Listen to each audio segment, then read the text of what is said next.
I mean, this might be potentially the biggest lineup of reviews we've have to have.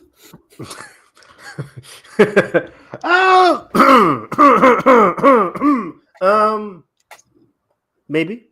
I don't know. Second Lilo and half of a Stitch, TV show. Lilo and Stitch, and Mission Impossible. That was pretty big. That was pretty big. I think this has this beat, sir. You're probably right. Yeah.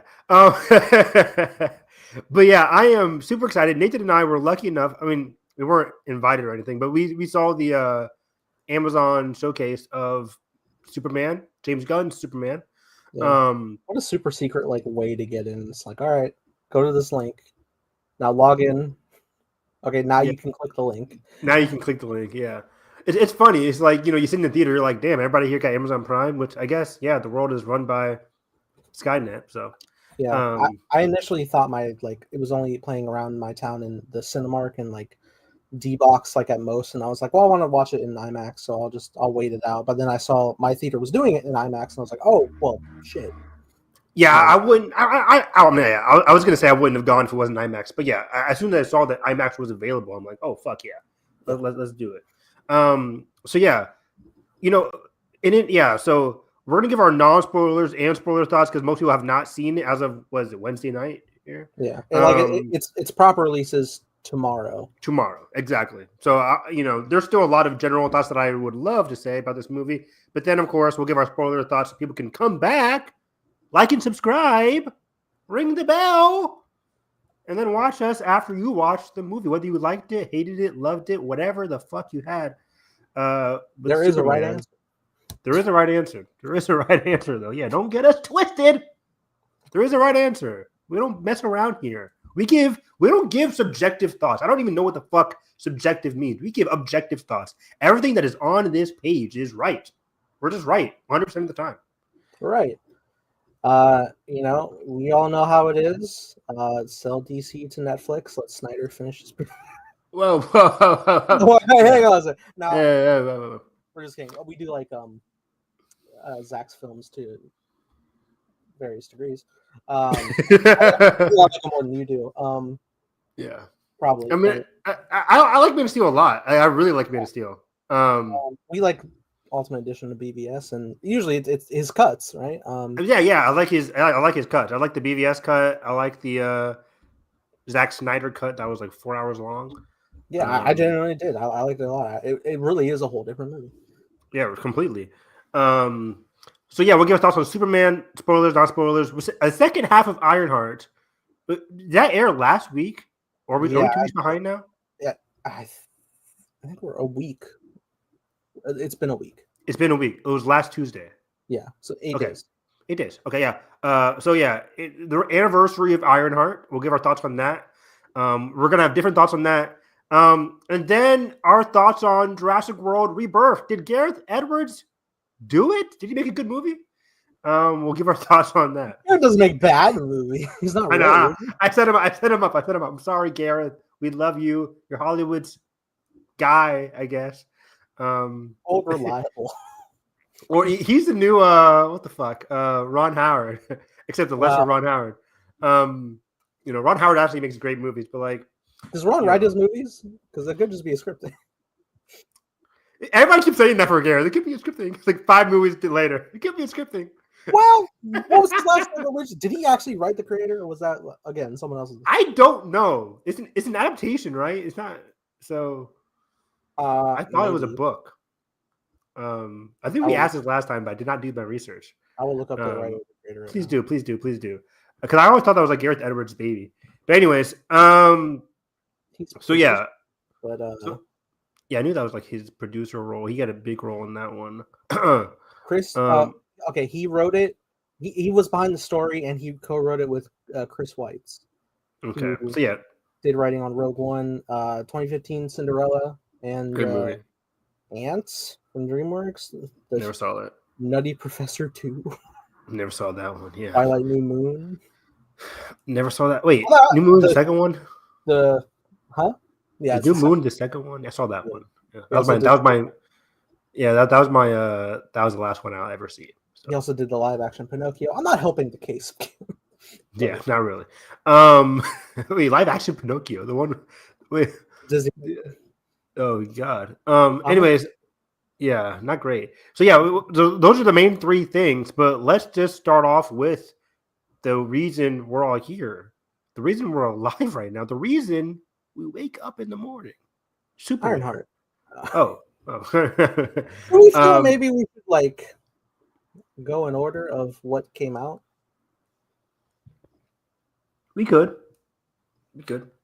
Yeah, we could do Ironheart first. I don't give a fuck. Ironheart, Jurassic, then end on Superman. The reason they're all here. Yeah, make them white. Isn't that dangling the carrot in their faces? That's how we get the watch time, Evan. your producer role is really speaking up there. Yeah. Let's go. Sure. Let's do that. Because I don't think these are going to be that extensive. Watch it 2 hours later. We haven't got Superman yet. But maybe like a heated debate, like, no, Evan, Hood's arc was great. Yeah, but let's talk about Ironheart now, Nathan. Let me just ask you. Why? Because episodes 1 through 3 ended. We gave our thoughts. We said I liked it. I didn't love it. I liked it. I thought this was a I loved it. I thought it was a promising show. And then Jalen and I watched episodes 4 and 5 that night because I had to play a game. He had to do something. So we're like, well, episode 6 at night or tomorrow morning. And I was like, I don't want to be spoiled, but I'm like, I think episode 5 is a big reveal anyway, so we're fine. Was it 9 episodes? Was Mephisto not in episode 5, or was he only? No, 6? he was just the finale. Just the finale. Okay. Well, I knew he was showing up. Unfortunately, we had a rumor for quite some time that he would 2 years. But I liked episodes 4 and 5, even though I was seeing flaws. I was seeing flaws. I think the biggest thing was the pacing. Now I still think this is one of the shows that nailed the 6 episode structure better than most of the Netflix shows. What was Miss Marvel 6 episodes? Yes. Okay. Yeah, I think that's the best. Even though people have flaws with episodes like 4 and 5, I really liked those. But I think Miss Marvel hits better than Loki. I keep forgetting Loki's 6 episodes. I prefer. I go back and forth between season 1. I might go Loki then Miss Marvel in terms of Loki season 1. Season 2, I really don't fuck with. But didn't you say like you didn't fuck with season 2 of Loki if this was like the end of Loki? But since we are getting more, then it's okay. No, because we're not. It's not. The show's done. The show's done. But Doomsday's coming in. It doesn't mean his arc's going to change. I hate sacrifice. You don't know that. Thor had a whole arc. You think they wouldn't do something for Loki? In 2 movies. I have to wait and see. But just because we're seeing the character again doesn't mean that like the supporting cast was the worst part of Loki season 2. I think they got gypped. I think who was Hunter B-15? Is that her name? No arc in season 2. Deadpool Wolverine. Deadpool Loki. What the fuck? She had no arc. Kang's ex-girlfriend. I loved her actor. Google Batu Ra. She had no arc in season 2. The only person that season 2 wrote well, I think, was Owen Wilson. He had a great ending with his kids. That was great. I like the Victor Timely character. Victor Timely was a mixed bag in terms of both comedic and dramatic relevance, whatever it's called. But anyways, so Ironheart episode 4 and 5. In episode 4, it's been a week. I didn't take any notes. But episode 4 is when the Hood's all sus of Ironheart, as he should be. And I think the friends don't know until episode 5, right? They don't gang up on her until episode 5. Right? That's true. Yeah. That's true. So I forget what? I'm remembering the title cards in the white paper. I'm forgetting what happened in episode 4 though. But episode 4 was solid. I liked. Oh yeah. it's her still dealing with Natalie, which I think is still a bright-ish spot of the show. You know, I think episode 4 ended with like you know, the brother not feeling comfortable with like seeing Natalie initially. And being like, what are you doing? And I was like, okay, good. They're finally like compounding on like face your trauma. And the way the show managed to allow her to face her trauma, I think episode 5 is my favorite episode of the season, of the series. It's not coming back. Was it's not coming back, guys. Just know it. It's not. But it should. But the way she was able to face her trauma in episode 5 with that hologram-esque scene was fantastic. Very heartwarming. The supporting cast coming together, not the robbers, but just like her family coming together was really special. The garage scene with her mom was really great. Finally able to be vulnerable with her mom. Great stuff. The brother, her like crush, her boyfriend-ish character, great stuff. Dealing with the Natalie trauma, very good. Zelma was introduced in episode 4 and 5. Very fun character. Really like the actress. Great singer and great great character in the show. Didn't have much to do, but she was serviceable. She didn't have any arc at all, but I think she served what was like she was meeting the necessary roles for the show. I would like to see more of her, of course. Yeah, I definitely want to see more of her. She's a prominent character in the Strange Academy run. Exactly. And there's been rumors of Strange Academy. I doubt it personally. There's people they have like a list of like a lot of different like magic related people in the MCU, and they're like, who would you like to see in a Strange Academy show? And people were like, the cast of Strange Academy, like the comic characters. Yeah, I mean, like, there's not anybody like existing characters outside of Zelma. So, like, who else could it be? Like, it's just they're gonna make all new characters, I think.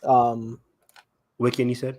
Yeah, and I mean, Xochitl Gomez could reprise because she was training in Comertage. I was gonna ask you that. Like, where the fuck has she been? She's the you're talking about the girl from Multiverse of Madness. Yeah, America Chavez. Yeah. Yeah, she was last seen in Multiverse of Madness, so I imagine she will pop up wherever Strange is next. Wherever we see Strange along next, which will probably be like along with the other Young Avengers, along with the Avengers stuff. Because she and Ironheart both are not in the leaked concept art that came out with the Young Avengers, but I still don't think they're going to be in any of the Avengers movies. I think they will. I think if those Young Avengers are, I think they will. I just don't see how they fit yet, but I could be completely wrong. But you could make that argument for all of them, honestly. It's like, where does Cassie Lang fit in the larger story of Doom? It's like we all randomly are falling into place. I mean, yeah, I just don't see where any of the younger cast members are going to have an impact on the movie outside of like, oh, there they are. I don't know. We'll have to wait and see. But anyways, I'm sure equally like going into like something like Endgame, you were like, I don't see how Jon Favreau is going to pop up in this movie, but like he does. Even if it's at the funeral, he's still around. It is bullcrap. It doesn't count. That's what counts. It doesn't count. I mean, that's a point. I'm not saying these ladies are going to be just like a straight like 5-second appearance, but like I think that's what you're saying. What are you saying? That was an example. If I could give a bigger example, I could. If they, I'm not counting the Young Avengers being a point. You look, they're at a coffee table, and that doesn't count for me. No, I don't think that's what's going to happen. Okay. You think they're going to be an action scene with the Young Avengers? Yes or no? Yes. Now, whether that means because apparently it's a mixed bag if the concept art is for Doomsday or if it's for Secret Wars. So it's like that remains to be seen how fully we're coming together. For what right Avengers now. Movie, but over me. But I do think that song stuck in my head from the Justice League marketing. There's like 5 versions. Oh my god! And they all suck. But yeah, I think what we're gonna see. I think they want to do like a project. I think we talked about the idea of it being a Disney Plus series. That said, though, if I can get continuations of these characters, if I can't have them, continue their personal stories in their own personal seasons, if I could have that run through the champion show or whatever they call it, I'll take that because I want. That'd be solid. That'd be solid. So yeah, I liked all that stuff. The stuff with her friends, like immediately, like let's go kill her, let's beat her ass. I could sense the like the Disney Plus restrictions during this sequence because I'm just like any normal TV show, we're getting a scene with them at least like talking to Hood, asking a question to Hood. Hey Hood, what happened to Riri? Hey Hood, like we're getting some kind of back and forth that the audience is just completely missing for the sake of like 6 episodes. We just jump in this like let's just beat her ass. I'm like whoa. That kind of ends up coming after they go after Riri. Exactly, which like. I feel like both were necessary. Like we needed something like happening, but then afterwards they're like, wait a second. I can buy. Really I'm like, no shit. Like, why are you waiting now? Like, why are you so compelled by anger? I can buy it because I believe this crew, like these set of crews without Riri, have been together for quite some time and have been pulling jobs that like they have a dynamic built. That they would trust. Like, oh, this new person that came in got John killed. Okay, yeah, that makes sense. I have no reason to not trust. We've seen Hood's character toward them has been really caring. So has he? The same guy who slammed her head into a table deck. I mean, that was John. That was the guy who that was John. But even more so, then it's like, oh, the guy slammed her head against a table, but now we're gonna fight to the death against Riri for this guy that did that. More so, I think more so for Hood because of who John meant to him. Who John meant to him. Fair. The Hood had the most at play here. It felt so like, and I hate using the word rushed, but it felt like weirdly skipped over. But yeah, the fight scene was solid. I liked seeing more of Riri's time. Yeah, exactly. Yeah, everything we were talking about was 2022, 2023. So yeah, what's up, was that Derpy? Yeah, man. What's up, Derpy? Goat. So yeah, so that bugged me. But then episode 6, this is the episode that really just baffled me. Wow, we're really like you really powered through all these episodes. I mean, I just because like the other ones weren't that like impactful, but like episode 6 baffled me. Completely baffled me. Because online people were saying like this is a fantastic finale. I'm like, okay, what am I getting into? I don't think this is one of my least favorite finales. It's inconclusive as hell. And you only have one shot. You only have one shot to make a show, especially on Disney Plus, especially for a Marvel TV show, where it's only 6 episodes. You shouldn't be teasing me with the corny, stupid, like, oh, well, this is what's going to happen to this character next time. I'm like, don't do that. It's 2025, and the MCU still thinks I'm any kind of interested in these post-credit, not even post-credit, but just like end of movie, end of series, like the Hood talking to Zelma. I really need a magician. Like, I don't give a fuck about you anymore. But like, I don't care anymore. 2 to 3 years ago. No, I wouldn't have. I still do. Maybe I would have, because I would have thought they would have gave it a season 2, not knowing that like, oh yeah, only Loki would get a season 2. I don't think it's fair to judge like where it's like it's obvious to okay, they've dropped it like so quickly, we're probably not getting another season. But like I don't think while they were making that, they anticipated that they wouldn't be able to continue in some form or fashion. Sure. Yeah, maybe. And but it's all maybes, right? Like with the MCU, it's like maybe we'll see them in a TV show, maybe we'll see them in Champions, maybe she'll be like something in Champion, she'll be an anti-hero. But I'm just like, I just like somebody made an interesting point that it's possible this show might have also been affected from derailing away from the Kang setup of that. A lot of the projects were, just because like every property was set to, go down its path that's ultimately going to converge towards Avengers like they always do, like every phase does, and Kang is supposed to be the big thing. But then after that, they had to switch gears, which comes in various degrees. I don't necessarily know how Ironheart would have played into Kang necessarily, though there could be an interesting exploration through the merging of technology and magic. There's also been a lot of projects revolving around magic, going from WandaVision to Doctor Strange to Agatha. And now there's been just a number of them, so it seems like there's probably a more clear set path to go continuously. It's just, I believe that both in the mix of Feige being overworked with having to make a lot of different projects and also them originally being set on Kang, it's possible that there was some sort of shakeup in the development of the series as well that could have made it. Yeah, could happen.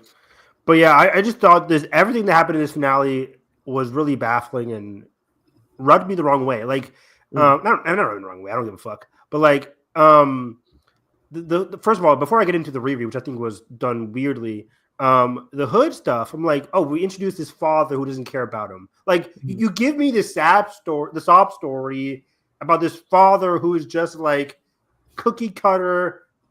I don't like my son. You're not my son. Kind of bullshit, cliche ass character that I just didn't really care for. Like, I guess they wanted something to be emotionally compelling for the Hood's character. The reason that he is this way, I didn't really need it. And it ate up a lot of time. I'm just like, I don't care. They're literally like eating at the guy's house. He's torturing Solo on Narek. What's the fuck is his name? Ezekiel. Zeke, yeah. And I'm just like, I do not care. I was not invested at all. Ezekiel was a solid character, but you know how I hate the mind control stuff. It wasn't really that funny or just interesting to me. Just physical, no, not necessarily the mind. But I do commend them that he didn't just go full like I'm evil. Like he is still him. Like he's justifiably angry at like his situation because of Riri. But he doesn't actually kill her. Like he was just like, all right, get out of town because it's gonna be bad for both of us if you stick around. Like he doesn't commit to just full villainy. Yeah. But yeah, Riri, man, I didn't like this at all. It's so inconclusive. One of the main things that I expected for this arc, for her season 1 arc, was for her to get over the trauma with Natalie. And the funny thing is, she couldn't do it. She just can't do it. I guess that's in the show, which is fair. But if you want to like build up to like, oh, she can't do it. We spent 5 episodes climbing up a hill just for the finale to be like, nope, she can't do it. Like there's so many. I was trying to think of a show or a movie that did this, and I can only think of like highbrow stuff, like Manchester. Have you seen Manchester of the Sea with Casey Affleck? Forever, but yeah. But yeah, 2016, great movie, great performance. But that's one impactful movie, and some South Korean dramas I can think of where the character just like can't get over the trauma, and it's compelling as hell. For this one, I just felt I felt cheated. I'm just like, oh wow, she can't do it, mainly because the episode didn't have her like confront it. It was too focused on the Mephisto conversations, which I don't think were that interesting between the Hood and then between her. And it's like there's not enough of, for me at least, there wasn't enough of extensive buildup to her making the wrong choice. It just felt like it happened. Like everything coming up to it was like, oh, she's going to make the right choice. So when she makes the wrong choice, where she can't beat it, I didn't feel that there was no, I don't know the word I'm looking for. There was no oomph. There was no like extra degree where I could be like, oh, she might go the other way. I had no like compelling nature to be like, oh, she could go either way. It didn't. The show for me wasn't leading me in a direction where I was like, oh, which move is she gonna make? Like for me, I was like, oh, she's going to, get over the Natalie hump. So then for her to just, oh, I can't beat it, and Natalie's like, I fell for Mephisto's trick, and now the show is over. I'm like, I just left me feeling empty. I'm like, oh, that's it. It's like, okay, next time we see Natalie, or next time we see her, she's gonna be like an anti-hero, I guess. Which going into the show, I just didn't expect at all.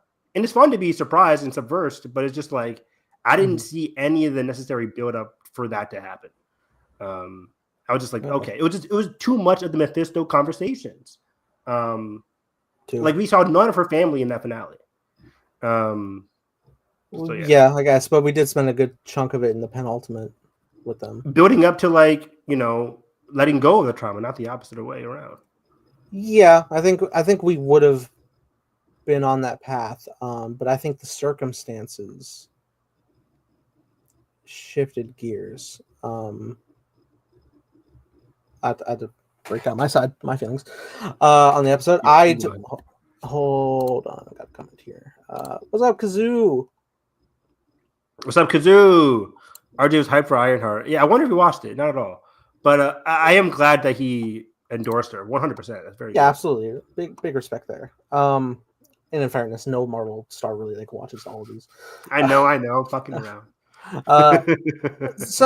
Yeah, okay. So I can understand feeling a bit hollow knowing that we're 99% not getting another season. So any idea of like the continuation kind of feels flat, unfortunately, without having a proper resolved ending. But I do my best to view it on the perspective of like if we do like where we go from here, the proper setup, because I do think this was a interesting conclusion. I'm gonna kind of like work backwards here, but in lead up to the reveal of that Riri made the deal with Mephisto, I genuinely did believe that she wasn't going to take the deal because of how the scene was edited. It did feel like her setup was that she was starting to speak upon how she needs to progress and move on from this, and that cutting back to her speaking as such made me believe, oh, she's not going to take the deal. Like I felt like in the scene, like she might take it. No, I don't think. Never mind. I think we're in the good. So then when it is revealed, I'm like, oh shit, she did, which I think is compelling. And again, working backwards, I think is a natural progression of Riri because she hasn't had that proper time to move on from Natalie, because effectively she experienced losing Natalie twice. Like the whole scene where the file was getting corrupted of her copy, and even like the way that she was going offline, it wasn't just like a freeze lockup. Like she was genuinely like pleading for her life to be saved and was telling Riri how much she loved her. Like that's double damage psychologically, and is why Xavier's right to say like this copy of her shouldn't have been made in the first place. But per the circumstances of the story that we have, Natalie wasn't purposely copied. It just inherently happened while Riri was sleeping and her mind was hooked up to the suit.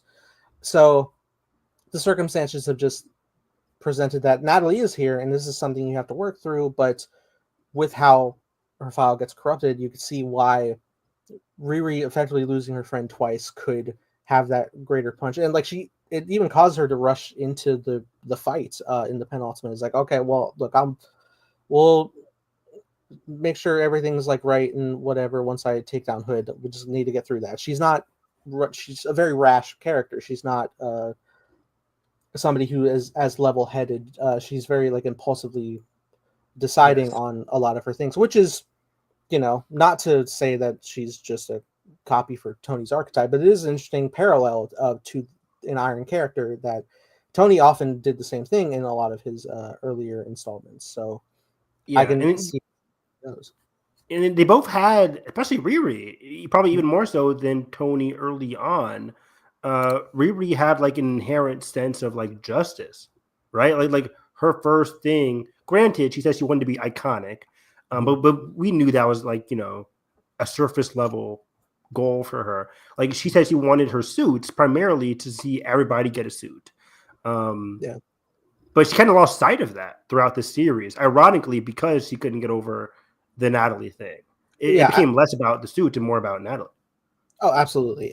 Even though I think they go hand in hand with what prompted her in the first place, but it became a lot more of a personal mission rather than a global help. Yeah. But that said, I do want to talk on the presentation of Mephisto. I think Sacha Baron Cohen was pretty good in this small appearance we got. I think he plays it well. I like the way he carries himself, like very like you could tell like he's sinister underlying, but he carries just that manipulative, compelling person who can who's clearly all powerful. Like I really did like because granted I know who Mephisto is as a character in the comics, so I'm like, oh shit, this is a big deal. But like all of his like little mannerisms, the way he like shuts down that family, like freezes them. It's very unsettling, very eerie.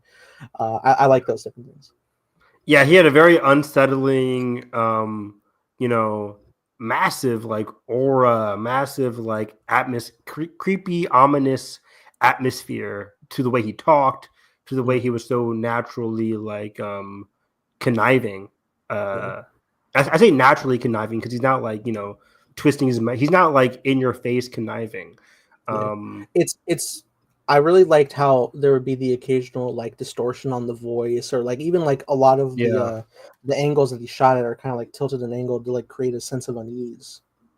Agreed. Yeah, and the funny thing is, I think just narratively, we were introduced in this episode with Mephisto inviting in Hood. So I thought, okay, we see Hood taking this deal. He is very emotional. He thinks this is necessary for his goal. He also, similar to Riri, kind of wants to be iconic. He wants to be powerful. All powerful, I think he says, like richer or whatever. So that goes into it. But so I got the sense that like, okay, I can see why he took the deal, why he did that. Given everything that we've seen from his character, I didn't even need the father backstory part. I was like, okay, this is a desperate guy.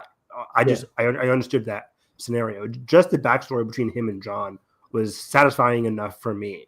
I was genuinely surprised that like after his hood's taken away and such, and he kind of like loses his contract, I guess, with Mephisto, that I would have expected like most like souls that make deals with the devil is that like he would have like crumbled and died, but like he's still walking around. What I thought he was dead. I'm like, oh, like it was eating up his what? Just withdrawals. Yeah, just be a massive withdrawal. I thought for sure he was dead because otherwise, like, what's the what's the negative to like taking off the hood? He'll go into withdrawal, but just this is the interesting thing is like they don't explicitly state what Mephisto's getting out of the deals. I mean, like to anybody who's like deal with the devil, it's like, oh, it's the soul, because at most he just says like it's nothing you'll miss. That's all he says. I love that. I love that as line for sure. But yeah, your brain would like autofill the soul, but like I don't know, because Mephisto isn't always just like wanting souls. I mean, I'm sure sometimes, but like, I mean, fuck, he took Peter and MJ's marriage. Like, what the fuck? Like, he takes shit like that. Like, it'd be different. So I don't know what exactly he's losing from Anthony Ramos, but like, I would have loved it. I think a little piece of me, I still wouldn't have liked the ending, but like when she sees Natalie, if I could get a taste of what she lost in the process, like. She sees Natalie, you're alive. Natalie is still like shocked. But she realizes she lost like, her brother, Natalie's brother or some like her mom or something like realizing that she lost something like that would have left like an, oh, wow kind of factor instead of like, oh, wow, what happened? But also narratively, I was surprised. We watched Hood take the deal and then we see Mephisto again have another separate deal with Riri. It goes slightly differently. Hood and Riri are both desperate at this point where they're talking to him. But Riri obviously was just more, she just defeated the Hood. So it's like she has like this air around her of just like, I defeated the Hood.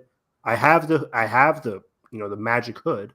So I can achieve my goal already. So I just went in thinking she was going to succeed.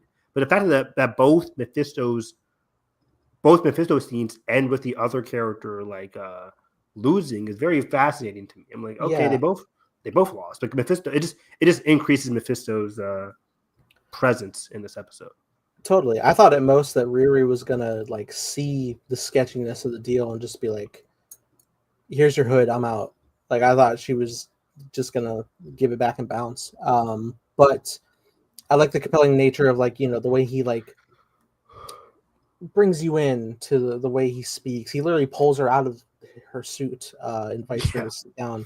It's very unnerving. Again, just knowing how powerful he is. I like that you get a glimpse of his true form when he's like pulling a spoon out of his coffee. Yeah, the little devil thing. He Yeah. is like the devil in the MCU, right? To Or to to my understanding, he functions as Marvel's devil, but also I think Satan is a separate character in Marvel. maybe. Hell's lore is weird. I mean, there are multiple characters that went to hell, like Wolverine, and like there's Ghost Rider and shit like that. I would be intrigued as well to know what the further story would go. In regards to Natalie returning, because if this is actually like the original Natalie's soul brought It's back to so life, unsettling. it's very unsettling, and it makes me wonder, like, what is the workings of like, because we know there's multiple afterlives in the Marvel universe, like for real confirmed. Like, is there?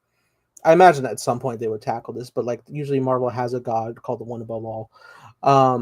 Would that entity allow Mephisto to pull a pure soul in the afterlife back into this mess of complications? Yeah, Mephisto isn't just reviving people willy-nilly. Like, That's, what does he get out of this? which makes me wonder, like, is this like truly like Natalie's original soul? Is this like some Yeah, it has to be. trick copy that's gonna manipulate Riri into like, like a monkey's paw situation?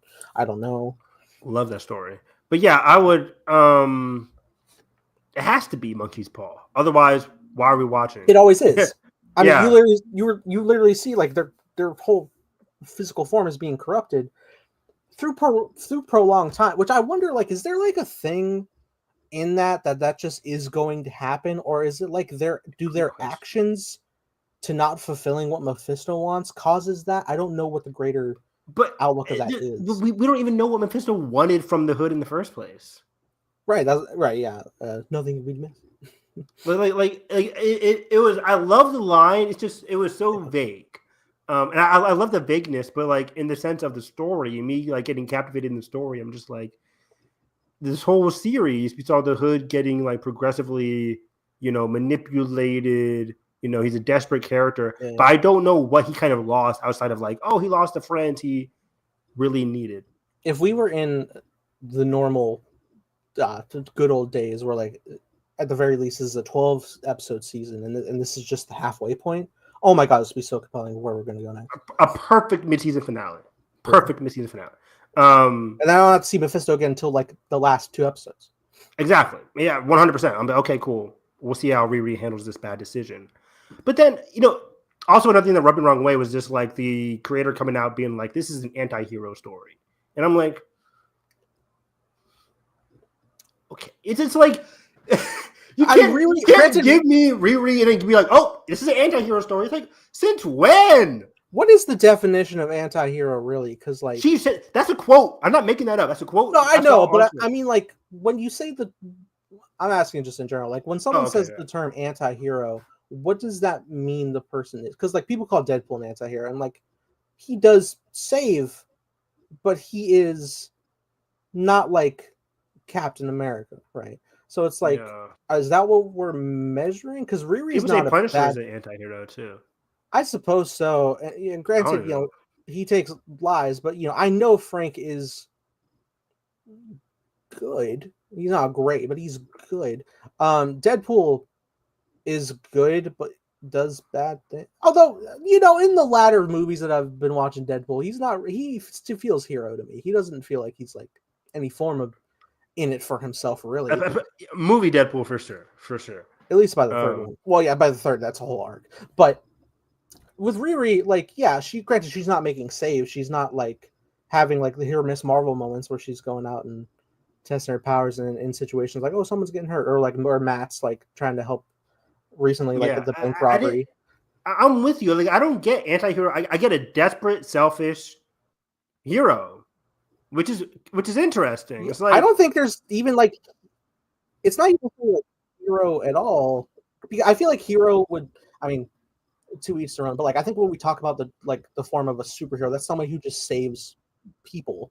But if it's just already like your close family, I feel like that's just like naturally just like your own function. It's not really the heroics. That's just your life. Very, very true. But we did see her, save Wakanda in Wakanda Forever. That's true. And that's how I can say like a new superhero, Ironheart for sure. But in the function of the series, like in Yes. calling her like any form of hero, it's not really like a fair descriptor, I don't think. Yeah, that's fair. Because and we were talking about that the entire series, being like she risked John's life, who eventually died. That was a very traumatic part. But you know, a lot of heroes killed people. But so it's just that was just like a really interesting factor in her journey. But I say hero because of her ideals, right? Like the idea that she wanted a suit of armor to protect people around the world was a heroic ideal. So I just like compounded that into her being a superhero. The fact that she's an anti-hero, I didn't get the necessary progression to go from like that to like overly selfish.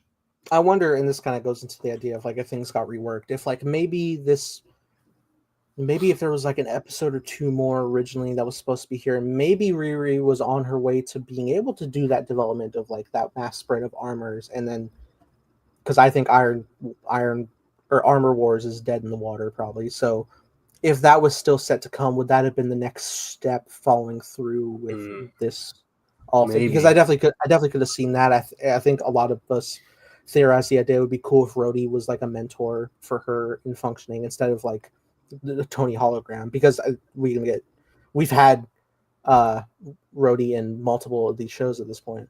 So yeah, Scroll Rhodey, you know, Emmy nominated Falcon Winter Soldier.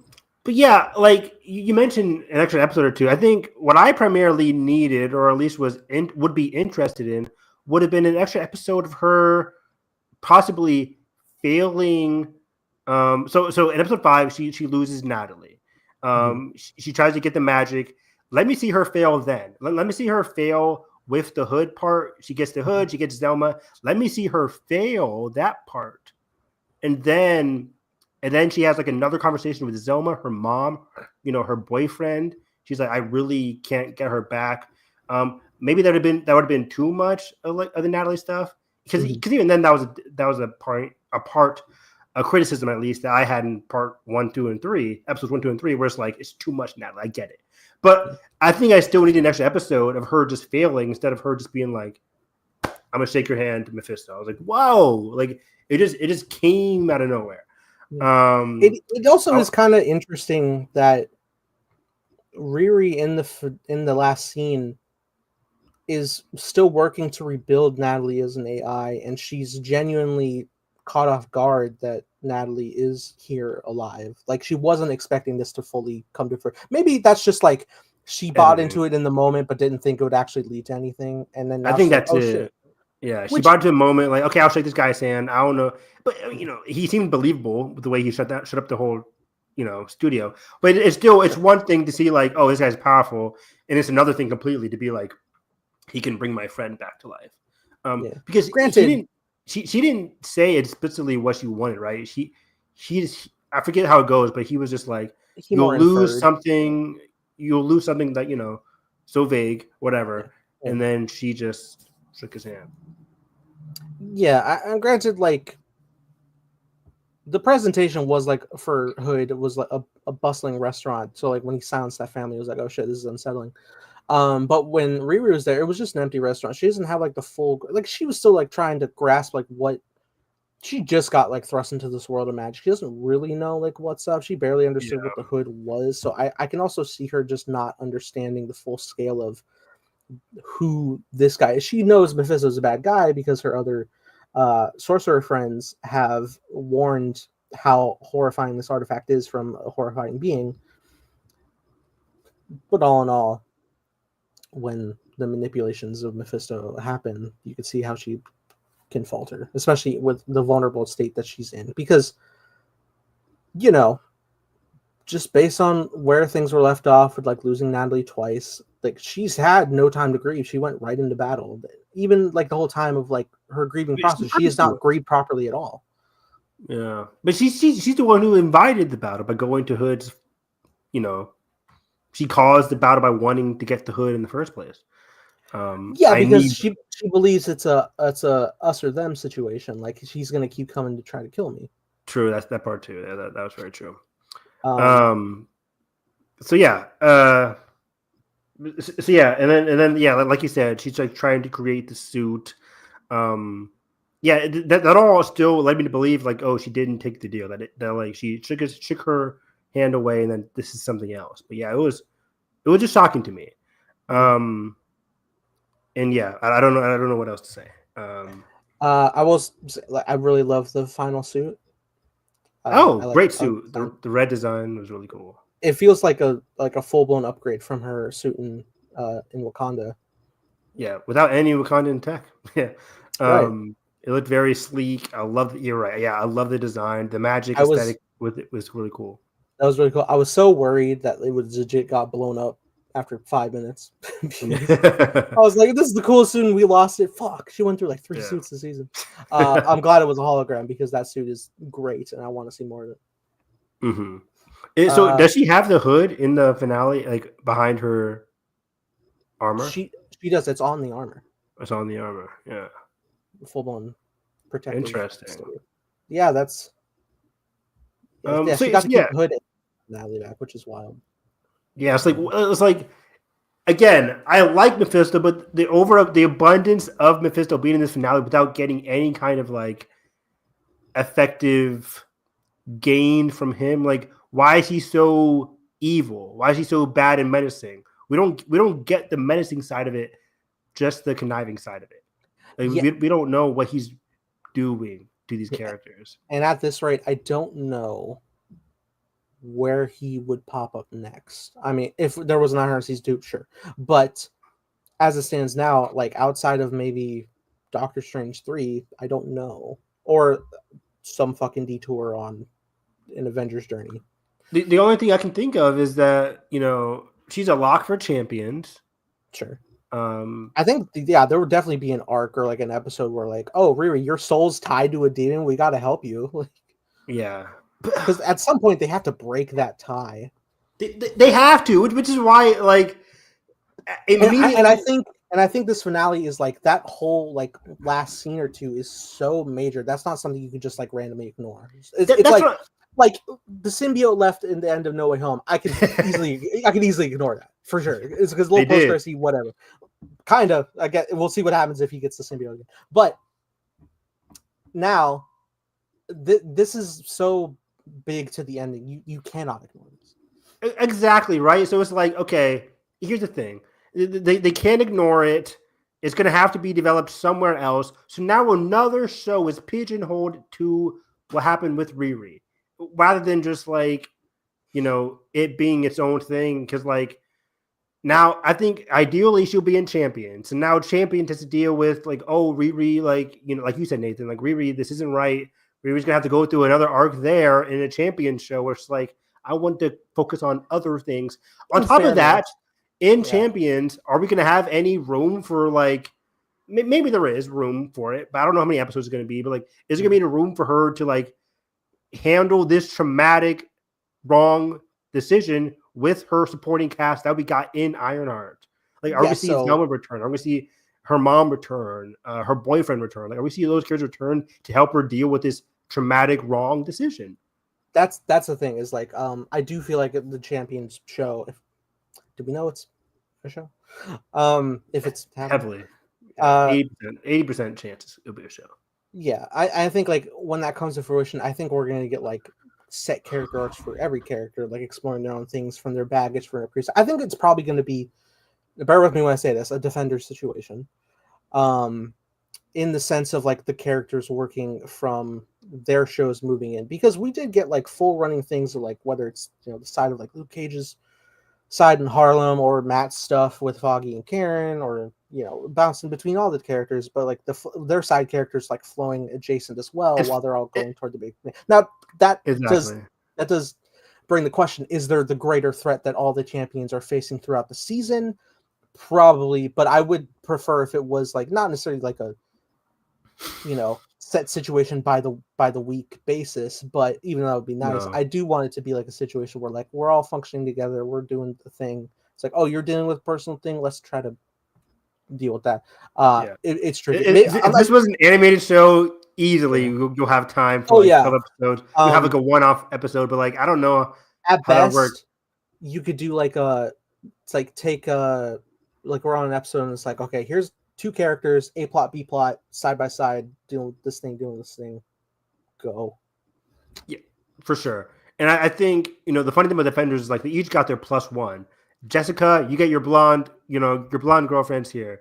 Matt, you get Foggy and Karen. They're like one character.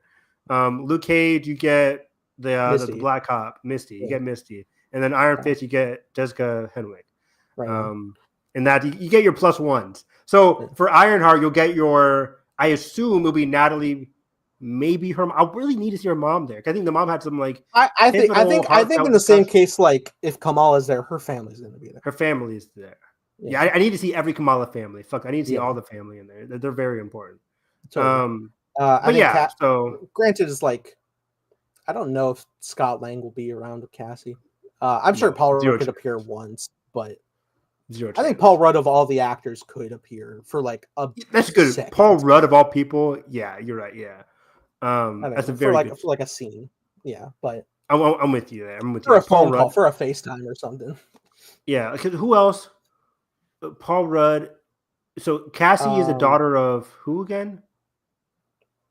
It's just Ant-Man. it's Ant-Man and the his ex-wife, right? Judy Greer, yeah. Judy Greer. Otherwise, Judy Greer Billy and Tommy. Will want to be back by then. Will Vision function around? Who's to say? And then America Chavez. Wong could easily appear because he's been in multiple Disney Plus things. Yeah. By the way, my ideal showrunners for Champions is the Miss Marvel showrunners. For sure. The Bad Boy directors. Yeah. I forget their name. Great choice. That's my ideal. I know some people wanted Jack Schaefer. From great with the magic stuff. But Jack Schaefer is doing a TV series now. She's showing a TV series that I'm super excited for. It's called Fourth Wing. It's a book that I've been reading all summer about, the girl who can telepathically talk to dragons. And it's like she meets the boyfriend. So like, I'm very excited for that. So she's going to be busy with Amazon Prime.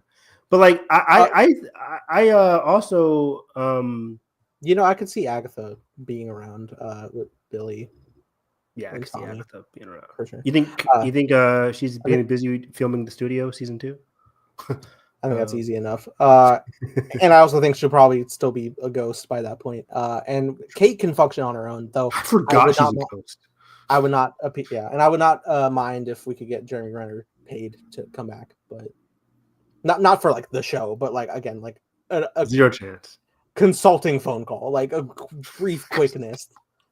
Do you know how much a phone call at Jamie Renner's on a TV show cost? That's fine. Yeah. I don't know. Call Linda Cardellini then. That'd be fun. Call Florence. Call Yelena. That'd be wow. I'm baffled. After Avengers, we'll see what happens. I'm still baffled. Marvel went 4 years post Hawkeye being like, we don't need it. Like, you had your shot, you missed it. I do think it would be funny. Like, Kate's gonna be hanging out with the younger group, and then see Yelena marked the Avenger, and is like, "We're the same age. Bring me over." Yeah, we're the same age. I think they could actually address that, and it would be funny. Because like a lot of people, like Kate's older than Peter Parker, which is funny. Yeah, is she? Yeah, Kate. Yeah, is Kate going to college in Hawkeye? Avenger. Yeah. How old is Peter? I think per Peter circa No Way Home, he's 19. He's like 18 senior, and 18. Kate's like 24 in Hawkeye, which is around at the same time. What is she doing? Is she post college in Hawkeye? I think so. Didn't her opening scene? Duh. Yeah. College? Yeah. Yeah. There we go. Thank you. Yeah. Hawkeye, fun show. So yeah, that's Ironheart. So yeah, you like this way more than me. This is your number 15 now in MCU. Yeah, it's comfy. It's like the top third of the MCU for me. I enjoy it quite a bit because I love the exploration of grief with characters, which a lot of Phase 4 and 5 have given me. Very true. Yeah. But I generally do like like this didn't feel like the big the biggest criticism that people usually have is like, it's the final episode, it's the big CGI fight throughout the whole thing, and then Thank a God. rush. The fight was quick as hell. Even against Ezekiel, it was kind of like a appetizer, main course, but very 1-2 equal. And then it's primarily the focus of just Riri dealing with the grief that she did not overcome, which I think is genuinely also compelling and kind of realistic. Not everybody can process their grief quickly. They go many years and they still aren't through it. So I buy into this. Yeah, I just feel like the grief stuff wasn't that built up, at least towards the end. I think overall as a series, I think certain aspects were well done. Again, I go back to the episode 5, where she's seeing her father and stuff like that. That was a really touching scene. Yeah. But yeah, I love the Black culture in this show. I like how creative certain sequences were. The title cards, some of the action scenes. Dominique Thorne's fantastic. The supporting cast is really strong. More so towards the end, I think I liked more so of her family supporting cast than like the robbing squad. They kind of diminished for me as the series went on. I liked them at first. I'm like, oh, it's a cool gang, but then I'm like, now they're just cookie cutter. But they had personality at least, which made them not boring. Yeah, I loved an idea if we could have if we had longer seasons to do this, to do multiple episodes, multiple jobs where we do build a camaraderie, and after the job hangouts in the place. I got a better sense of what's his name, Ronnie from Friendly Neighborhood Spider-Man. Yeah, him falling into connection with the gang than here. But granted, Riri doesn't. She doesn't stick with them. But true. It would have been interesting, having that dynamic, get connected, get that rift, we fight. Maybe Hood isn't who you think he is. Full domino effect there. I completely 1000% agree. That's a great comparison, actually, where Ronnie is a character where I completely understood A, B, and C of why he made his wrong decision. Mm-hmm. It was very interesting to follow there. So yeah, I'm with you. Longer season, longer episodes. I would have loved to see more fleshed out characters. But from what we got, they weren't boring. They were very fun to follow. The truck scene, the fight sequence was very fun. Very fun. So yeah, a fun series. Again, it's just something that just left me feeling hollow and it just left me feeling unfinished. I'm just like, and then me, the MCU tags really just bug me. So I'm like, especially it's just this phase. It's just 90% of the tags after these movies and TV shows they go nowhere. Which is why I like it when things end okay, this is it. And if I don't like the ending, then I'll criticize it. Loki season 2 ended, and I'm I'll criticize it there. But Miss Marvel, solid ending. Even Falcon Winter Soldier had a solid conclusion. I just didn't like certain aspects of the conclusion. Mm-hmm. Anyways, so yeah, I guess it would be middle of the pack for me. It wasn't bad. I was just baffled by the finale episode itself. Is there a Disney Plus show you like it more than? Oh, which one's Ironheart more than? I probably think What If, because that's its own. Yeah. I'm not even thinking of What If. Live action Disney. I think I would put it above Falcon and Winter Soldier. Wow. I think so. I really like Falcon and Winter Soldier. Yeah, I know you do. Rewatch it, dude. It's fucking good. I'm good. You're not. We can watch it on stream together. That'd be fun. I would not mind that when we get to Phase 4. Fuck you. Falcon and Winter Soldier. That might be it. Loki season 2. Maybe it's better than Loki season 2. Is it better than Agatha? I don't think so. I did put Ironheart above Falcon and Winter Soldier. That's interesting. You put it over Agatha? It's right above. It's right next to each other. Right next to each other. I go back and forth. Agatha's goofy as hell, but in certain I'm not the biggest fan of what's his name? Jake, the son character. In what? Agatha. The main guy, the main kid. Billy? I'm not the biggest Billy fan, but Agatha and her supporting cast, they got episodes to each other. And I liked that. They used their structure very well. So yeah, I might go Agatha over Ironheart, maybe. According to my ranking, I did put Ironheart like as my second Disney Plus show. Wow. Not counting Werewolf by Night. That's pretty high for me from a horror fan perspective. Yeah. I feel that. So yeah, it's definitely one of the lower tier, which is unfortunate. I think if it sealed the deal for me, it would have been very high. If the Natalie stuff was conclusive. Again, I don't need it to be conclusive, but just if you built up the inconclusiveness, then that'd be fine. But anyways, so that is Ironheart. Well, we see her next. See you in Doomsday / Secret Wars / Phase 6. So yeah, Phase 5 is just like from Fantastic Four to Secret Wars, right? That's Phase 5. Phase 5 started with Quantumania. Oh wow. Okay. We've been going. So like the Marvels are in here. Are we at? So Phase 6 is just post Secret Wars. Are we at Phase 6? I thought we were at Phase 6. I think theoretically Phase 6 was supposed to start with Fantastic Four. The whole layout of Phases has really gotten messy with how many pushbacks there have been to release dates of so many different things. Phase 6, according to Wikipedia, at least, it says it's supposed to begin with the release of Fantastic Four. Yeah, because that was definitely the original layout at the Comic-Con presentation, or whatever presentation in like 2022. So updated, because that was like there's some mystery projects here, but here's Fantastic Four and Secret Wars Part 1 and 2 in the same year. So yeah, so that's Ironheart. I didn't know we spent an hour on that. This can be a long one. How long can we really go on Jurassic? Not that long. Let's get into Jurassic. That said, I think we like this more than most. I know. I had fun with it. I walked out with a smile on my face.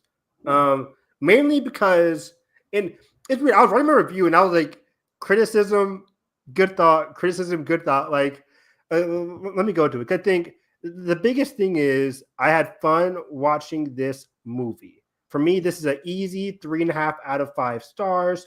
I want to see what I wrote specifically.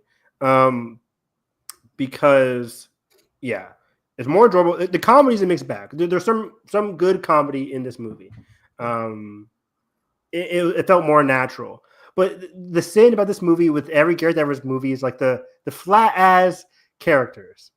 They don't have flat asses. I mean, yes, Scarlett Johansson there, but like the characters are just very flat. And there's one scene me and Jalen were laughing at. With I think everyone's on Twitter is talking about it, but it's the scene of the boat where Scarlett Johansson and Mahershala Ali are talking, just like, I lost my family here, and then she's like, I lost my partner in Yemen. It felt so like here's our cornerstone of our characters. This is why you should get attached to us. Okay, so I was consciously thinking, like, while I was watching the scene, I was like, okay, this is a character building scene. Yeah. But I will say, while I was watching, even though I was like thinking that in my brain because I knew like everyone's going to criticize the Jurassic movie, I'm not saying like I'm super like invested to like the core of like, oh damn, like these poor people, but I am watching it. And I'm like, there does seem to be like genuine care in like the pacing to the delivery that they're doing the dialogue, whether that hits with you or not. I genuinely believe like it's not just like a fucking like offshoot Vin Diesel action thriller is trying to like say like a one-off, like I lost my kid in the war or some shit like that. Like this generally feels like I feel like I am watching like two people who do know each other talking some woes. Yeah, because I think Garrett knows how to shoot. Yeah. Wow. It was shot very well. But what I'm saying is that like it felt like it took forever for them to get to the island. Maybe. I think people use that criticism for Lost World as well. I think I do as well. But like I didn't get that sense. It could have been sped up, but like I was fine with the pacing of that part. For me, I thought we were on track for the island pretty quickly. Granted, we were in the ocean, but I think me the too. presence of the mosasaur made it more tolerable to get there, I guess. I'm with you, yeah. But for me, I think the characters, it just didn't feel. Jurassic World 1 is like lightning in a bottle with just how natural the exposition with the characters are. I always go back to just like, the main guy, Alan Grant, just being like his not so affinity with kids, and then just him like slowly warming up to kids. Like that's just, it just feels so natural and heartwarming throughout the movie. This one, I could see what they wanted me to feel, but I'm with you. That being said, I was invested in these characters more so than any of the characters I felt in any of the last movies in the trilogy here. I'm ready to see a sequel to expand upon Mahershala Ali's character, because when he was in danger, I was like, oh man, like I'm actually nervous when for we him. cared. I was actually like caring for him. Part of me, like, spoilers for Rebirth, by the way, full spoilers. If that wasn't obvious.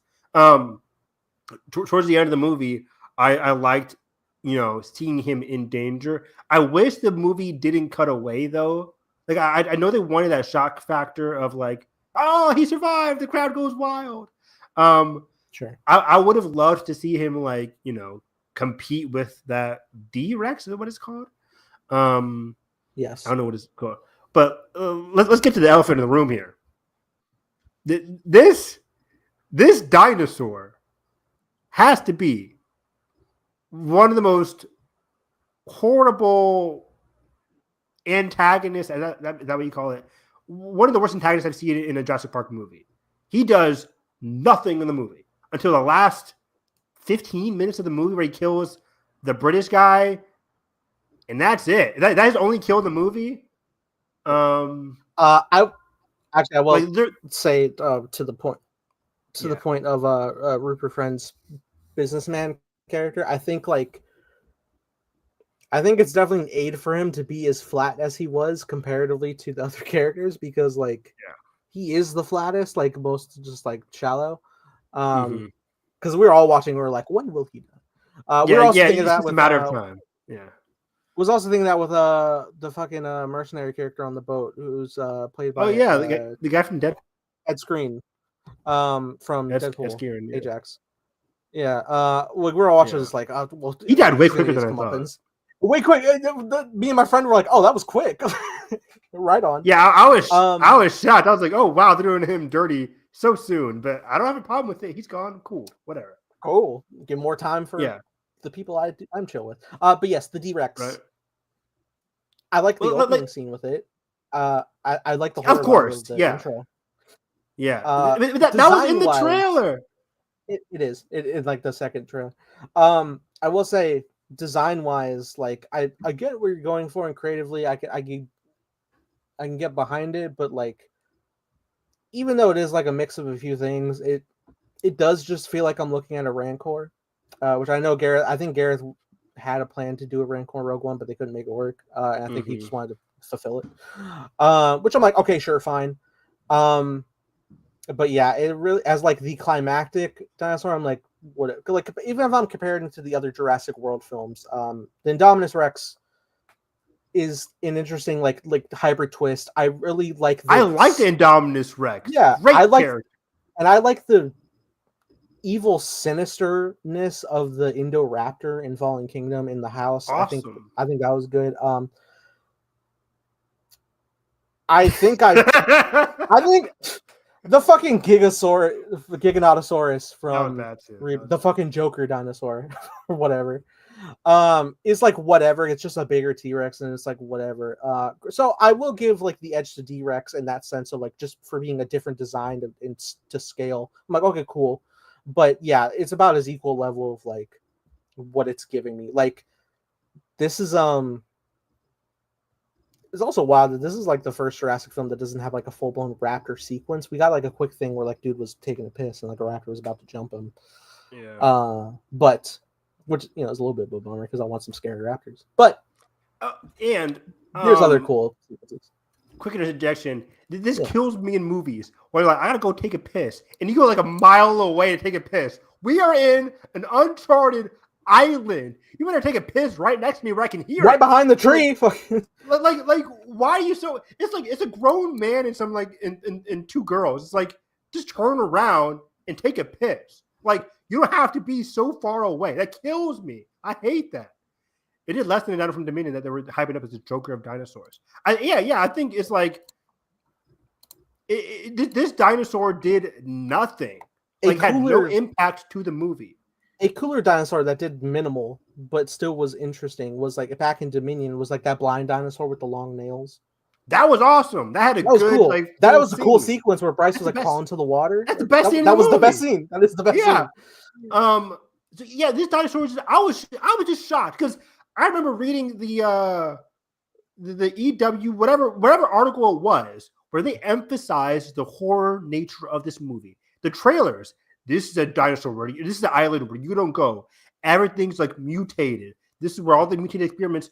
Did we see any mutated dinosaurs in this? Every dinosaur is a mutation. Every dinosaur on the island is a mutation. Okay. Like the long necks are not like a proper long neck. I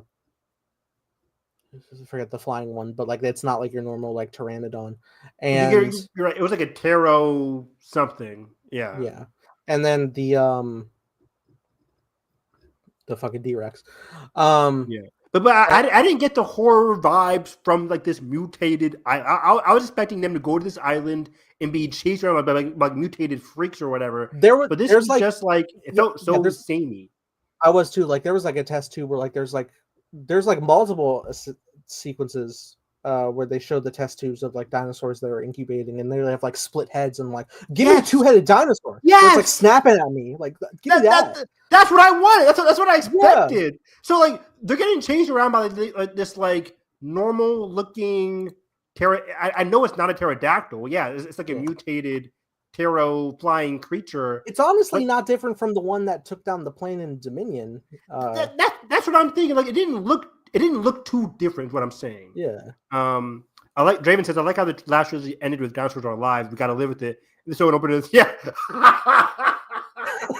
All right. Yeah. That is very funny. Ian Malcolm is elated. That, like, nature is fixing it. Where it's like they can still, survive, but they're like migrating to the equator. That said, Blue and her baby are probably not going to make it, which is unfortunate. Yeah, that is sad. That's kind of fucked. I hope she can migrate to a warmer climate. Yeah, catch a boat ride. Right. Hopefully Owen and Co got him there. Because they're literally like living in the Arctic, in Dominion. Like that's not good. Yeah, that is a very. I wanted to bring that up at the end because I'm just like, I would love a sequel, but where can this fucking franchise go? Because they already kind of backpedaled the whole Jurassic World aesthetic, where it's like Dominion or Fallen Kingdom's like, hey, they're in our world, and then Dominion's like, they're in our world, but we're gonna ignore that part of the storyline. And then we get to Rebirth. It's like they're in our world, but now they're just in the equator. They are dying. But I will give credit that like we start off like, oh, we're in the middle of the city, and the brachiosaur is like falling down. I'm like, okay, cool. Yeah, this is what I wanted. It felt natural. It felt like, oh, these are the consequences that people have to deal with. Like we didn't see any of that in Dominion, which is shocking. I mean, we saw the movie scene, but that was about it. So this movie could have easily fallen into a trap, which I was kind of expecting, which was like we have like our main like mercenary crew going in, and then we also have this family that gets detoured off their boat trip, and I was like, oh, this is probably going to be a thing where I'm going to care about the family more, but we're going to keep cutting to the mercenaries. But I had genuinely like equal level interest in both parties, which I was relieved to have, especially when they come together. I will say, I think Jonathan Bailey was my favorite character of them all, personally. I liked his vulnerable, caring to dinosaurs and like his righteous feel to get the actual medicine out to like general public to help. Which, like, by the way, they succeed to do. Like they're gonna do that. Like they're gonna cure heart disease. Like, yeah, that's awesome. That's major. That's cool. Like, somebody mentioned on Twitter, it's like the best sequel would be like they get there and they fail, and it causes a Jurassic World, where it's like, oh god, you know, it causes a like Planet of the Apes type shit, where it's just like here's our medicine, but it actually helps out the dinosaurs, and everything goes apocalyptic or whatever. That is an interesting idea. I remember seeing a tweet where someone was talking about sci-fi, and it was like they always like talk about like this thing could cure cancer, and it's like, why can't we just already like we did cure cancer? This world is cancerless. Let's just do it. Cool. Let's just get past it. But yeah, I'm with you, Jonathan Bailey, and I think that's the thing about these characters. Which one was Dolores? Let me look. Yeah, help me explain which one was Dolores. Because is Dolores the little kid? The baby Triceratops? Oh, is it? I think so. It might be. It might be. Why hate the baby dinosaur? It might be the baby dinosaur. Yeah, because I'm seeing cast members with that name. Doesn't ring a bell. I think it definitely is the baby dinosaur, because I remember like, oh, that's from Westworld. Yeah, baby dinosaur is like, I always think back to like the tweet from Jurassic World, like everybody's gonna love the baby dinosaur. It's like we don't know the fucker yet. That's not how this works. Yeah, it's not how this works. And yeah, she was fine. I can't use the hate word. She didn't like. I wasn't like, oh, this is a cute thing, or oh, this is my favorite part of the movie. But you know, that dinosaur wasn't really like helpful that much until like the very end of the gate scene. Inconsequential. Inconsequential. Going to be a major shift in the future when that becomes a full-grown Triceratops. Yeah, like, what is his name before time? Who is not near the equator, by the way. So you're kind of oof. But I'm with you. Going back to what you said, I agree with the perspective. I still don't know her, but I hate her. Wow, Draven, Jesus. Well, but I'm with you. I like the family stuff. Funny enough, I saw the movie, and then my dad saw the movie with somebody else, and I thought he was going to say I hate the my dad hates dumb children in movies. So I thought he'd hate the young girl who was doing a lot of like bull crap. I'm like, I don't mind it. He didn't like the dad. He thought the dad was like very like not responsible. Passive. I was like, I thought the dad was fine for me. Like, yeah, he's a passive character, but like he was injured most of the time, and like a lot of the times where his daughters were in danger kind of was out of his control a little bit. Like, yeah, like when the grown daughter was like going across the bridge, he was like, I can't get there because of my leg. You can get there quickly. And when she saw the T-Rex, he was like, now hurry up and get back. It wasn't like, stay over there. She's the one who made that choice actively. Yeah. I think I think there's like a general sense of like, I don't think he's passive at all. I think he's a dad who's trying to accept her daughter's boyfriend. Like there's a lot that he does where it's like, dude, come on. Like even as us as dad, it's like fucking guy. But he also is like a genuine dude underneath. Like they all become better connected through this journey, which is like what you want through like a Survive the Island Jurassic Park type of story, which I'm also happy to be back into, by the way. Like we're not just like running around different look. I know we're in Jurassic World, but like the series works best when we're stuck on an island. Yeah, I'm with you. I don't mind the whole island aesthetic. I don't know how long the franchise can go with just sticking to islands, but for the if we had muted dinosaur monstrosities, that would have been fun.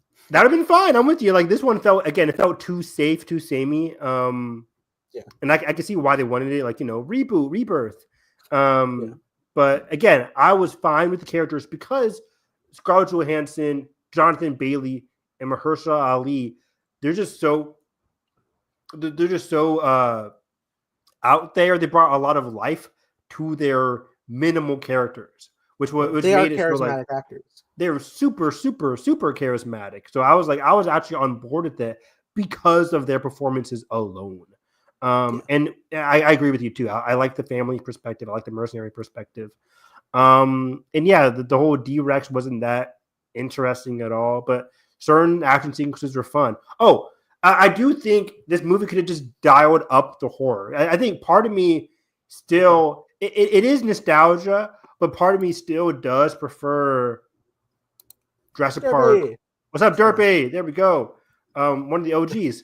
Part of me still does prefer Jurassic Park 1, 2, and 3 because I think 3, for me at least, was the last time we got like pure bloody horror. Like the Spinosaurus, swiping that guy from the tarmac, and then the guy's getting pulled out of the heads of the airplane. Like, don't let me go, don't let me go. Like that shit like rocked me as a kid. Like the Spinosaurus being on the other side of the fence for the phone call, and then he turned around and it's the Spinosaurus. Like that shit like rocked me, man. Yeah, like, the Lost World's great with that. Like when they're stuck in the trailer and there's a T-Rex on either side. Incredible. Or when they're pinned under the waterfall at it and like someone falls through and then like he gets taken out and the blood. So cool. So Good cool. shit. So like if by it Superman, sorry. Oh yeah, heavy experience. Derpy, we have experienced it. We're gonna talk about it in just a few minutes. Totally. But also last part here, I there was a sequence in this movie, Rebirth, where I was like, they could have escalated the horror just a bit. It's the scene where they're at the pterodactyl scene, which I think was very intense, where they're trying to pull up one of the other black mercenaries. Mahershala Ali he's helping him pull him up because he's getting chased by like the climbing creature. Yeah. And it's cutting back and forth between Jonathan Bailey, like about to fall himself. I was like, oh, this is intense. But as he's pulling him up, the movie like quickly shoots up and it's like, oh, the black guy's already like eaten. He's in the beak or whatever. I think they were pulling him up and he was already in the beak. Yeah. He was already in this thing. I think for me, if you slow down that sequence where you're like slowly pulling him up, and next thing you know, you see like a beak like slowly put up. I think if you slow down that scene, that could have made it more like horrific. Because you're like, I got you, man, I got you. Then you don't hear him for a bit, and then like you just see the beak come over the cliff, and you're just like, oh wow, like that would have been like something intense. But instead, they made it more like actiony. They made it like really like high intense. They sped it up a little bit. That's the scene that just sticks out to me. It's like, I wish this movie delved into more like slowed down horror. Because I think that's a note that Spielberg said for this movie. He's like, put more horror into it. I think the Jurassic World movies were just too actiony, especially Dominion and the first one. The second one, Fallen Kingdom, I like it. I like it because it was more. I'll see you. Hey, don't be rash. But I will say, regardless of horror, I was like, even like me and my friend were going in to see it, and we were like, we do wish there was a bit more horror in the series. And then the opening scene happens, so we're like, oh, there we go. They gave us a taste. I was like, I want more scenes like that. Come on. That said, I'm very happy because I got the whole fucking Jurassic trilogy with the Mosasaur, but not with the Mosasaur. Like it was around, and I got hardly anything of it. Like it would give me like a fucking IV drip of Mosasaur. But this movie gave me like 2 whole sequences, and I was like, thank you. This is what I wanted. And it's severely horrifying to me, who's scared of creatures in the ocean that are so large. They did first off the capsizing of the family's boat, which was very intense. Like this speeding towards. That was a great scene. That was a really great scene. They have like a shot with like the downed. It's like a wide shot underwater, like the downed boat, and like the Mosasaur like swooping up, and I'm like, that's so, because whales fucking freak me out. Like so that. Oh my god. That alone, I'm like, oh. Whales freak me out. The Pinocchio scene, I'm like, okay, I'm good. I always close my eyes as a kid. I'm like, this is terrifying. And then I went to a museum as a kid, and they have like a full display of a whale on the wall, and I'm like, I can't fucking look at it. Hell, they even did that with when Finding Nemo came out. Like when I entered the movie theater, they had like a full banner of the fucking whale with the title at the end, and I'm like, I'm not looking up. I would close my eyes. Don't look up. Can't do it. But yeah, and then there was the other. It was more actiony with the next Mosasaur sequence with the spine before the Spinosaurs really come up, but when they're like chasing to get the boat. I like the ticking. Not the ticking clock, but like the anxiety of like, can they get the shot off to transfuse the blood? I like that. Like that was fun. Race against the elements. And I like the sequence of that. I like the attacks of the Spinosaurus. I genuinely got a level of emotional at the scene where they're drawing the blood from the long neck dinosaurs, because long neck dinosaurs are my favorite dinosaurs. So I felt like it's like Jonathan Bailey in that scene. So that was wonderful. Yeah. I got a couple I'll die within the first 30 minutes of Jurassic Park.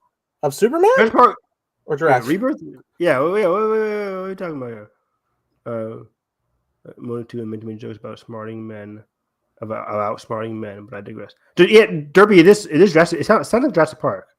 Sir, I don't think you gave it a chance Because because set up reasons why they were back. Why? Because he's talking about like why they were back and the motive. Yeah. The motive was simple, but it's as simple as any of the past Jurassic Park movies post one. I think. Yeah. I don't know. Like I think is where I have this for me. I have this above the previous Jurassic World trilogy. Honestly, I think I have this at like my number 3 of the series. Over 3? I do. So 1, 2, Rebirth, 3. I think I got some really interesting sequences. Real quick, the river scene with the T-Rex, which was peak, really good. Apparently, I believe it's from the original Jurassic Park novel that they couldn't film. I remember that, yeah. And I could see how it's like, okay, this probably would have been Alan and the kids probably trying to go through the river. I'm guessing. Yeah, but that was one of my absolute favorite scenes in the entire movie. And that's kind of the T-Rex had so much like what a scary presence in that entire sequence. Like the build up to his like sleeping, turning around, coming close, like that. All of that was really well staged. The D-Rex had none of that. I'm like, the T-Rex was way scarier than this. No aura. The fact that like the T-Rex, like the raft inflates and then she kicks it down and it was gone. That was funny. Which is physically impossible, but yeah, from a slasher villain perspective of my love for that, I was all in. That was really cool. I like that. Look, man, when people are stupid and they don't follow guidelines of contamination, that was incredibly goofy. Jalen and I were laughing, but I'm like, this is a goofy franchise. It is. And I think what I appreciate about, I put this in my review. I appreciate how goofy this movie is. The whole Snickers scene is goofy as hell. The not mustache twirling, but like the Rupert Friend guy, like Nathan said earlier, you're just waiting for him to die. He's really goofy. But like you can say that about any movie past Jurassic Park 1.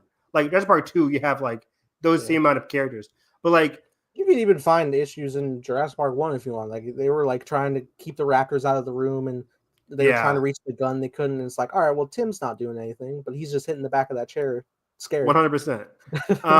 So yeah, like this franchise can get goofy. So I appreciate it. Not like for all intents and purposes, the Jurassic World Chris Pratt trilogy just took itself too seriously. Like Pratt was too serious of a character, which is just like this is a goofy franchise, and I like for me, I grew up on Jurassic Park 3. Maybe that's why I don't mind it, because Jurassic Park 3 is incredibly goofy, but it's also like hilarious and horrifying at the same time. So I think if you can match the like goofy nature with the horror background, you're all good with me. This one didn't get too much into the horror, but it had some good sequences and some decently likable characters because of the performances. So I had a fun time with it overall. Totally. I think if Chris Pratt doesn't play a character that's humorous, it doesn't hit as much. Not that he can't have dramatic moments, but like, outside of like Andy from Parks and Rec, Star-Lord, or even like his roles in the Lego movies, which he's really good at voice acting, honestly. Like even if we're like, he's fucking, why is he Garfield? Why is he Mario? Like he's genuinely like he's doing voice work. But yeah, it's like every other role that he has where it's like a lot more serious, like whether it's like I haven't seen it, but like Tomorrow War or Tomorrow War is ass. He's not good in that movie. Well then, I can't speak on Passengers. He's in. I've not seen Passengers either.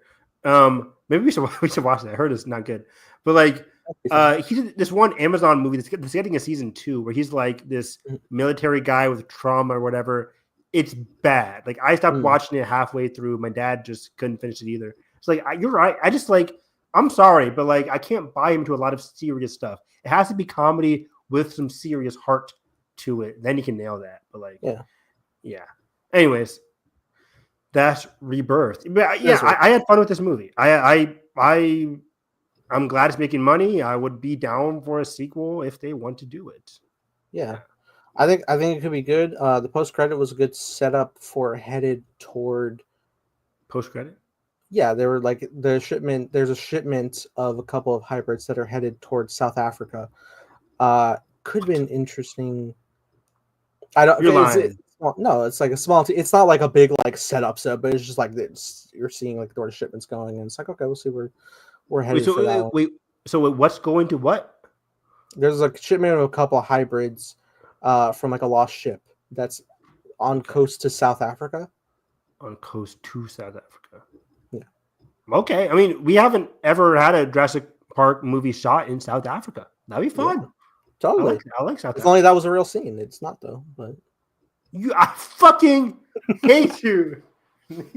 I fall for that. You fell for the last one too, man. What was my last one? Ballerina. Yeah. God damn. I'm the master of lies. I'm the master of lies, and I'm. Yeah, but if it's not a Marvel or DC movie, don't believe it. Don't believe it. Oh God. Oh God.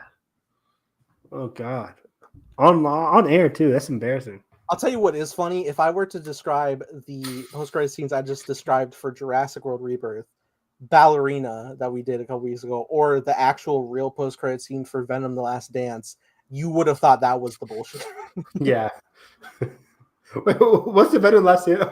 It's the one with the speedy. The bartender guy. Oh, the bartender, yeah. Randomly stumbles out of the caves, running off, but then also there's a cockroach going around that then runs into the like electric symbiote droplet of something, and then it cuts in. It's like, what the fuck are you saying? Oh man. So that's funny. But let's get to it. Let's get to it. The reason everybody's here, Derpy saw it apparently. Yep, we all looked up. We all looked up from our phones. Wait, what? We all looked up from our phones to the screen. Yeah. Man. No. So first of all, non-spoiler reactions. Okay. So let me lock in here. Before I get my reaction, fantastic theater experience. Fantastic. I'd really go into. It's funny because one of my friends is like, "Ooh, I hate being in a, I like my movie theaters nice and quiet." I'm like, usually I do too. Like 90% of the time, I like it quiet. But for blockbusters, like I kind of want a hyped up experience. Like the Superman stuff was playing, people were clapping at the beginning, like this was the beginning of a Star Wars movie. Oh hell yeah! Like people were laughing, clapping numerous times for this movie. As a Cincinnati person, there's a certain sequence in this movie. We'll get to the spoiler discussion that like had the whole theater like like not just clapping but like cheering because it was very important to Cincinnati. And I was losing my mind. And it felt to me it's like I've never had this experience. I was telling Jalen this like we've never had this experience watching a movie, not a superhero movie, just a movie. It felt so jarring because of our relation to that sequence. So I'll get to that in the spoiler section. I know what you're talking about. Cool. Yeah, it was just so beautiful and jarring, and I'm like, I can't believe what I'm watching. But anyways, yeah, fantastic theater experience, and for me, I loved this movie. I really, really appreciated it. I can't wait to see it again because to get the nitpicks out the way, like I think this only. And I guess this refers to like most James Gunn's movies, where it's like the comedy is a mixed bag sometimes. I dug it a lot. There's a certain thread in this movie that I'm not sure I like. Yeah, not spoilers. It just has to do with Jimmy Olsen's character, Jimmy Olsen, and the other woman. Sure, I will like that story. I'm just like I don't know how I feel about it. It wasn't really funny to me, but whatever. I'll speak to that real quick on like I was pretty elated to see basically everything Jimmy in this because Jimmy is a very like wacky individual in the comic. Like he had a whole run of comics called Superman's pal Jimmy Olsen, and he's just in like the most like absurd what the fuck situations in like every issue. So comic readers expect Jimmy to just be in like the most random. Even if he's not in the random situations, he has such random connections from like what he has experienced, and it seems like Gunn has gone full blown with that. In that Jimmy has already done things and already like has some sort of vibe that you look at like, why are they looking at him like that? It's because like what makes Olsen, baby. What makes Jimmy so special? But that's kind of like the humor of it, because you would just like look at him and it's like, this guy. It's like, yeah, because it's funny, because you wouldn't expect it. Yeah, so that part was very interesting to me. But that's kind of it for me. I'm hearing a lot of people saying like this movie is overstuffed, and I don't personally feel that. Yes, it's like it's interesting because it's full blown in its element that it is in a lived in world. Like the world is fully like, it's not, you don't really like approach anything that's like here's the start of something. Nothing has a start. Everything is already established, right? Yeah. Even like the opening sequence, I won't get into it, but it's just like you're jumping right in to this universe. I love the opening crawl, by the way. Yeah, I love to speak on that. But yeah, for me, I think Lex Luthor. I was waiting. I was like, this movie for me, make or break Nicholas Hoult, Lex Luthor. This movie is on the back of Nicholas Holt's Lex Luthor, and dear God, loved him to death. Loved to hate his ass. He's an asshole to the 100th degree, and I loved every single second of it. It was up to me. I'm sorry. I would put him in like top 10 best supporting actors of the year for me. He was just so interesting to track every single scene. Totally. There were moments where like I'm watching and I'm like, yeah, all right, classic asshole Lex hates Superman. But then like it'll go to points where I'm like, oh, Lex is a monster.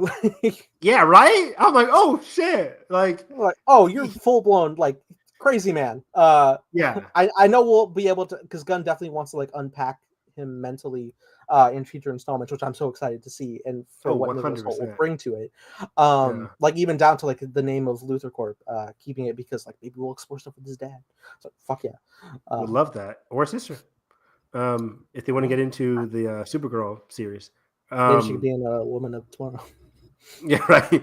That would be, I would give James Gunn a personally written letter if he did like a Lena Luthor Supergirl scenario. He's like, me, I like the Supergirl TV series. I'm going to do what they couldn't do. I'm going to make so many people, so many shippers. And I would look at the scenes. There was especially one clip going around and it was like, what do you mean they're not dating? Right? Yeah, I think I remember that went viral. I'm just like, yeah. I was watching too. I was like, oh, they have chemistry. I spent like 3 seasons of this show. I'm like, by the 3rd season, I'm like, they're not doing it. So I'm out of it. Damn. But their dynamic is the best part of that show. Yeah. Anyways, so yeah, Lex Luthor for me was just fan-fucking-tastic. Great gags, great mannerisms, great, just great film presence every step of the way. Speaking on performances, I really feel Rachel Brosnahan super encapsulated Lois like to a T so well. Even to probably my favorite character in the movie. Yeah, even to a point like genuinely I was intrigued, I know we're not spoiler, but like, this is not a situation where Clark and Lois are always like on 100% the same level in terms of their relationship, which is a natural relationship, and it's not seen too often. I definitely see like arguments. Again, my props to Superman and Lois for doing stuff like that, because they've been married for quite some time with children, so you would expect like bickering like that, but like especially in like a young developing relationship, which they are in, it's really compelling to see like how they work through their personal issues, whether they can or cannot. Yeah, agreed. It felt so natural. It felt so lived in. Their chemistry is just magic, pure magic. Which is the same compliment I gave for like Margot or Scott. What's her name in the original Superman? But like Margot Kidder and Christopher Reeve. Margot Kidder and Christopher Reeve. They had magical chemistry, and I feel like this is on the same wavelength. I just like this, just excellent chemistry. And let's just get to it, man. David Corenswet sucks. No, I'm kidding. No, he is. I mean, the face with that shit. He is incredible. He is the best Superman. I think my new favorite Superman. Great. I have not seen Superman and Lois. I have not seen Smallville. But from what I've seen, I think this is, and I wasn't of the era of Christopher Reeve, so I don't have that reverence even though I respect the hell out of his performance, he's in 5 out of 5 for him. It's just that for me, I just adored every single scene with David Corenswet. He embodied that like human, hopeful, even like as James Gunn has said from the very beginning, this movie is cheesy. This movie is corny. If you don't like that, then you're not gonna like the movie, which is fine. But for me, I totally bought into Superman's just like corny, hopeful, just lively nature, just 1,000%. And I think David Corenswet like understood the assignment. He perfectly conveyed this like growing Superman. He's not like your Justice League Unlimited Superman where he's like been through so much. Like this is still like a like the Batman. Like this is still like a younger coming of age for adulthood, adolescent kind of Superman where he's still going through some stuff. So yeah, that part was just really, really strong. The Daily Planet stuff was super strong. I like the Justice Gang. Unfortunately, my hot girl didn't have the most to do in this movie. However, she does. I feel that she definitely like stole every second she was on screen. Oh yeah, everything. I mean, yeah, because as huge Isabella Merced fan, and we're immediately getting more for in Peacemaker, which is good. Exactly. I hear she has a lot more in Peacemaker, which is okay. Thank God. Yeah. But yeah, I think in the movie itself, I was more not compelled, but I was just more entertained by Green Lantern and especially Mr. Terrific, who has a scene stealer in the movie. Yeah, he's really compelling. Guy Gardner, I think we were all kind of like going in expecting that he's like he is kind of like a jokey character, like you watch him and he's like, this guy is a joke. But I heard like a great descriptor, which was like Nathan Fillion kind of like outshines the goofy haircut he has because everybody's like immediately locks on that fucking bowl cut. But other than that, I'm genuinely watching him and I'm like, oh fuck, I am forgetting about the hair like often, like because Nathan Fillion is just that good.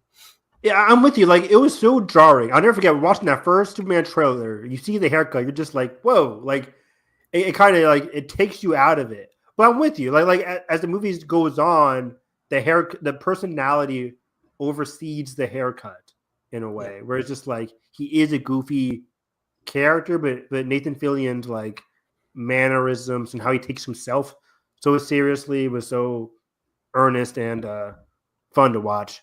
And the antagonists are great in this movie. I like the engineer was very fun to follow. Crypto, incredible, best dog ever. Totally. And I just love the energy of this movie. Again, for me, I love the pacing. I was never bored. I didn't feel overwhelmed by the amount of characters because for me, it didn't feel like. And I've seen some reviews say like towards the second act and going into the third act, they were introducing a lot of characters.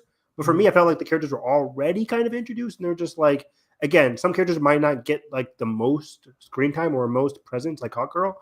But for me, I was still entertained by a lot of the characters, a lot of the events that were happening. This movie is also very vibrant and fun. Not the most well-shot James Gunn movie from the directorial point of view, in my opinion. I definitely want to speak on that in regards to the flying.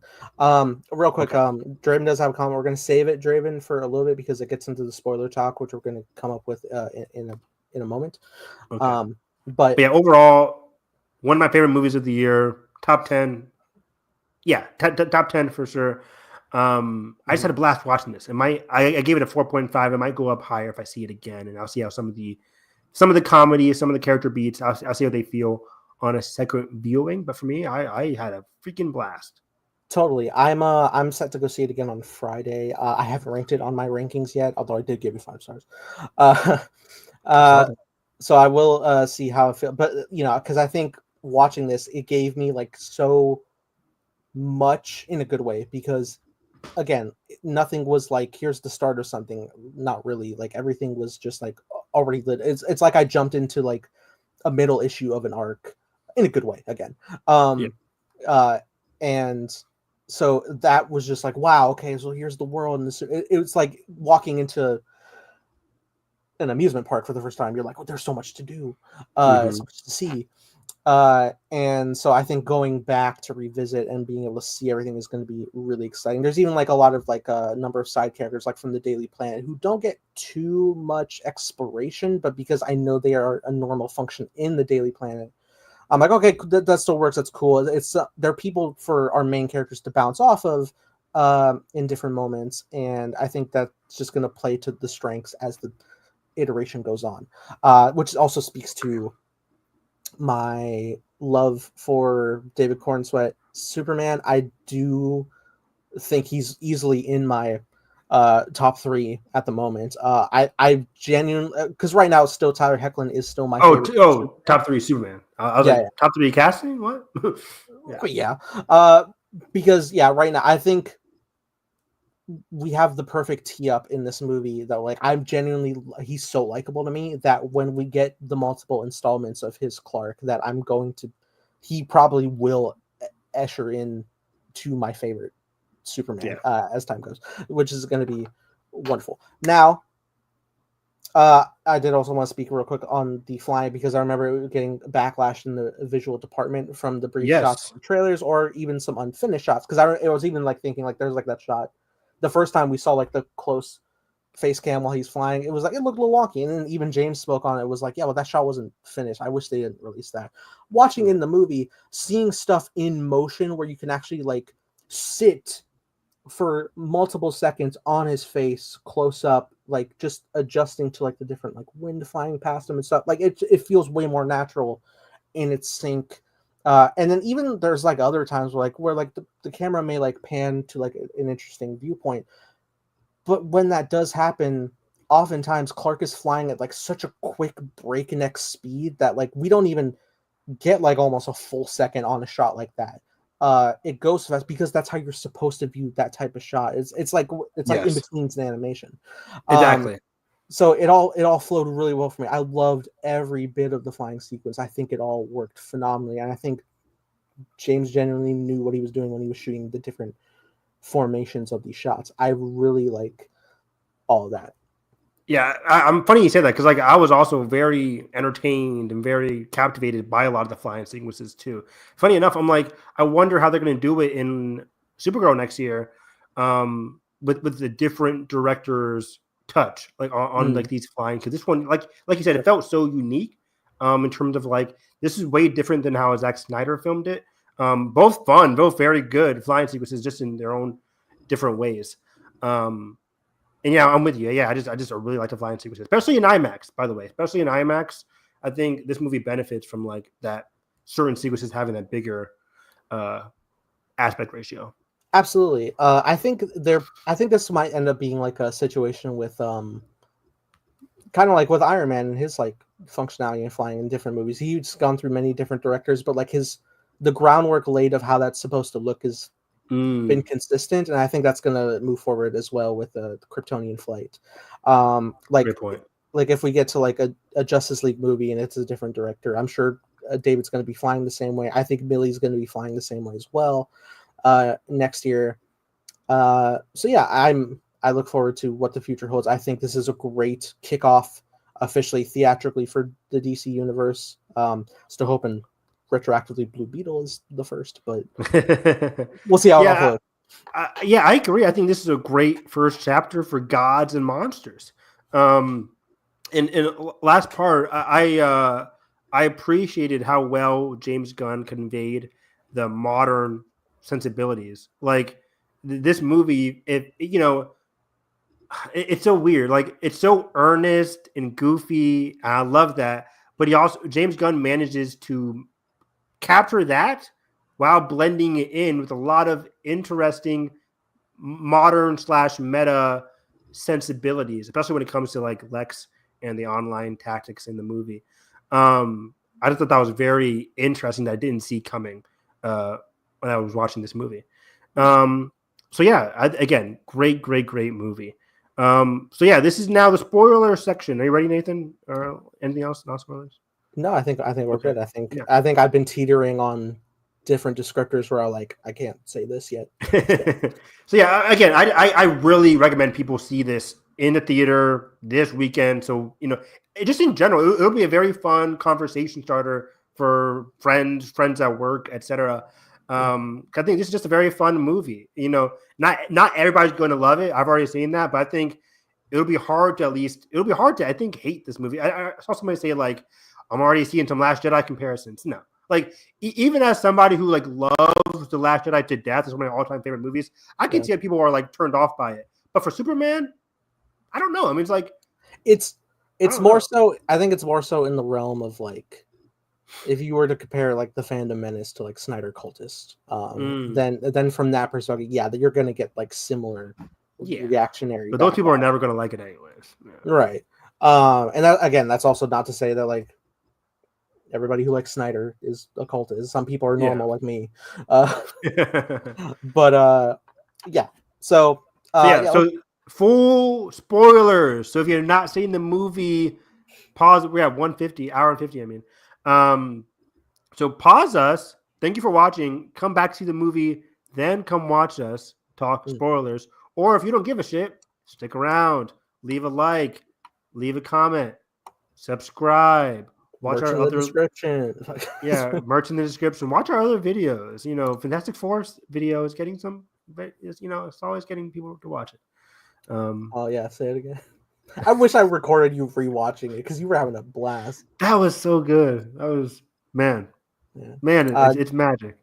Derby did say it's number 2 Superman for him, I believe. Number 2, Derby. What's your number 1? Is it Smallville or Christopher Reeve, or is it Henry Cavill, or is it Henry? Henry, yeah. I'm not part of the Henry hate train as much of the online Twitter. No, I think he's a solid actor. Even David said, which I think is a great encapsulation, is like they explored a darker side of Superman, and I think it is an interesting story to explore for sure. In its own like little. It's weird to say like that. That sounds condescending because like now it is its own little pocket thing, but it wasn't supposed to be. It was supposed to be a full blown franchise. Which even then, I would have liked to believe we would have moved from the gritty nature of Superman into like the bright light. Snyder was getting there. That was part of his. Work in progress. Well, after 3-part Justice League. Yeah, I know. The Injustice story, which is loathed by a lot of misconceptions for Superman. Yeah, but anyways, here we go. Derby. Draven says. So this is Draven. So full on non-spoilers. Or sorry, full on spoilers. Spoilers. First off, spoilers. In regards to this, casting wise, I was like, oh my god. What the fuck? Bradley Cooper's in this movie? That shocked the hell out of me. So it's funny because like at first I was caught off because I'm physically seeing Bradley Cooper's face. But I'm like, oh, that's right. He's Rocket in all 3 Guardians. Like James and him work together a lot. But that was shocking. My brain was like reeling for a second. I was like processing like, that is Bradley Cooper as Jor-El. Oh my god. I had heard, I guess, like this casting kind of like leaked around a few days ago. I luckily didn't see it. Me neither. Thank God. Because wow. This is interesting. This storyline step. So first off, Clark has access to a recording from both let's get into parents, this. From both Jor-El and I think Mon-El is her name. I want to say. Sure. Also, I like the actress. She's from I know her from Westworld. She played one of the androids, cyborgs, whatever they call it in Westworld. Robots. She's very good in that show. But let's get into this. This is very fascinating. I did not expect James Gunn to dive into this. So first off, speaking Kryptonian, which I was getting like my use of Superman vibe. yeah. Oh, which even to that point, I was like, I wonder if this is going to be a miscommunication thing. But no, they get like a full translation later, and which is confirmed to be real. So kicking off, the message is damaged, and Clark has this message that is effectively telling him, we sent you to Earth to survive, but also be a beacon of light and to be able to help humanity in their struggles. And it's like, okay, yes, that's a wonderful message. And this is what Clark has heard, not just in his 3 years as Superman, presumably. I mean, at least his 3 years as Superman, but you could presume maybe like a little bit past that, before that as well, that like for the longest time. He's heard this message from his biological parents of such a hopeful thing, and that's a great mental balance to have, especially being this bright beacon of Superman. It's like my birth parents and my adopted parents see the best in me to be the best for humanity. This is wonderful. This is who I'm going to live up to be. And this is who Clark is living up to be. Exactly. And more so than that, like you get the sense at the beginning of the movie that he says specifically this recording is like his most valued possession. Like he says, like, this is the most important thing to me. Like he does value his real life parents, but I think that's part of the arc of this movie where he learns to value that side, take in that side more than his Kryptonian side. And, I mean, he's still balancing that. That's part of his goal, but it's just like he valued that recording, half of the recording, so much. You know what? He shouldn't have. I will say there is kind of like an interesting underlying it. I wonder if him stepping up to be Superman kind of pivot him back a little bit from his connection to his Earth parents, because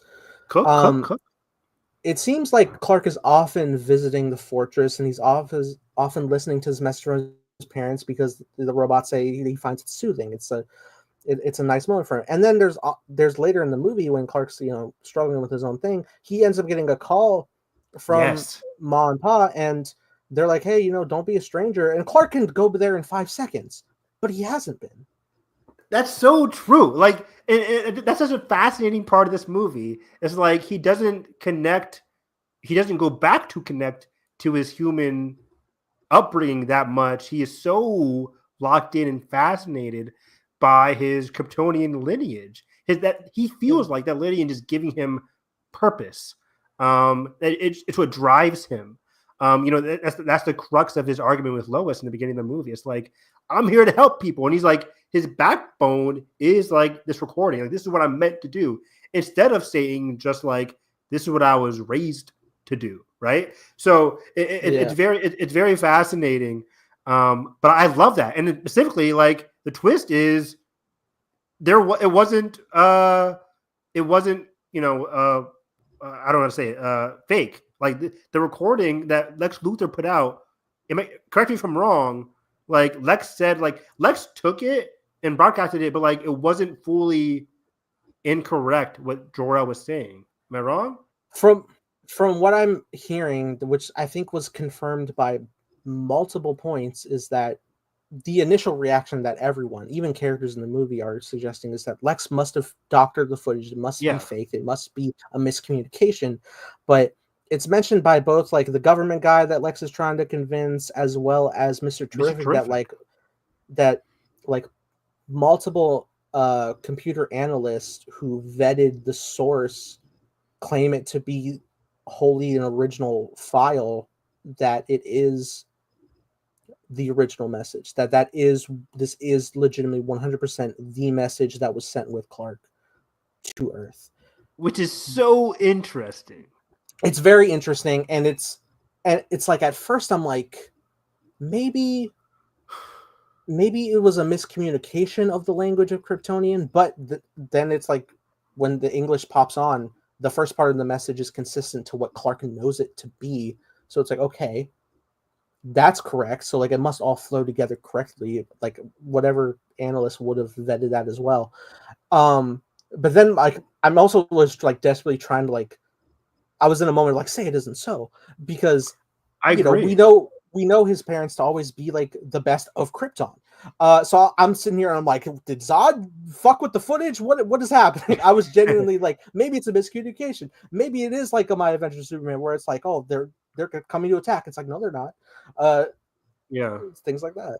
Yeah, but I mean, and just on the drive home, I was talking about it. I'm like, part of me, mine is the harem stuff. The harem stuff, I'm just like, that's kind of weird. But most of it felt like something that Jor-El would say, right? Like it was similar kind of to what Zack Snyder's speech was, where it's like, you will go there. We want you to be a force for good, but you will be a god to them.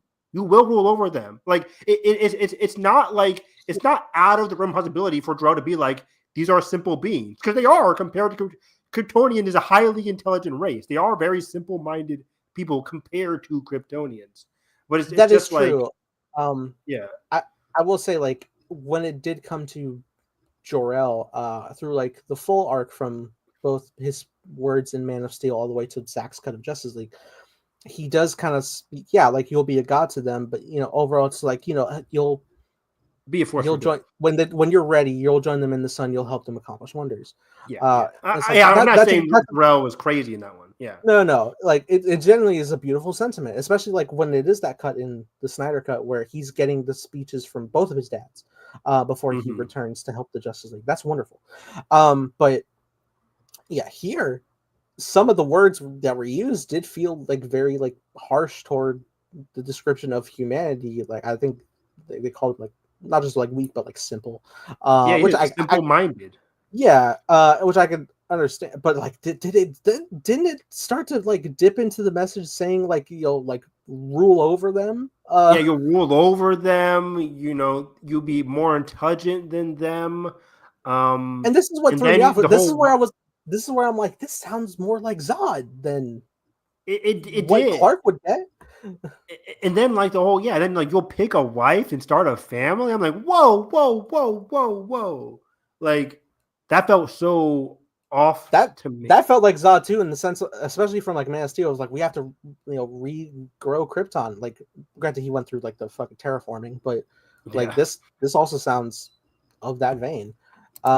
This is an interesting point to say, Draven. I think it definitely could be, though. I think we're going to be exploring a bit more personal side to Supergirl in that, because just from what I was looking up for the overall like arc for Kara in Woman of Tomorrow that they're adapting, is that even though Kara has done some heroics in her past, she's kind of like reeling from the destruction of Krypton, kind of being overshadowed by Clark, and kind of like coming to terms with like who she is as hero. And I think there's a great setup at the end of this movie for Kara's arc.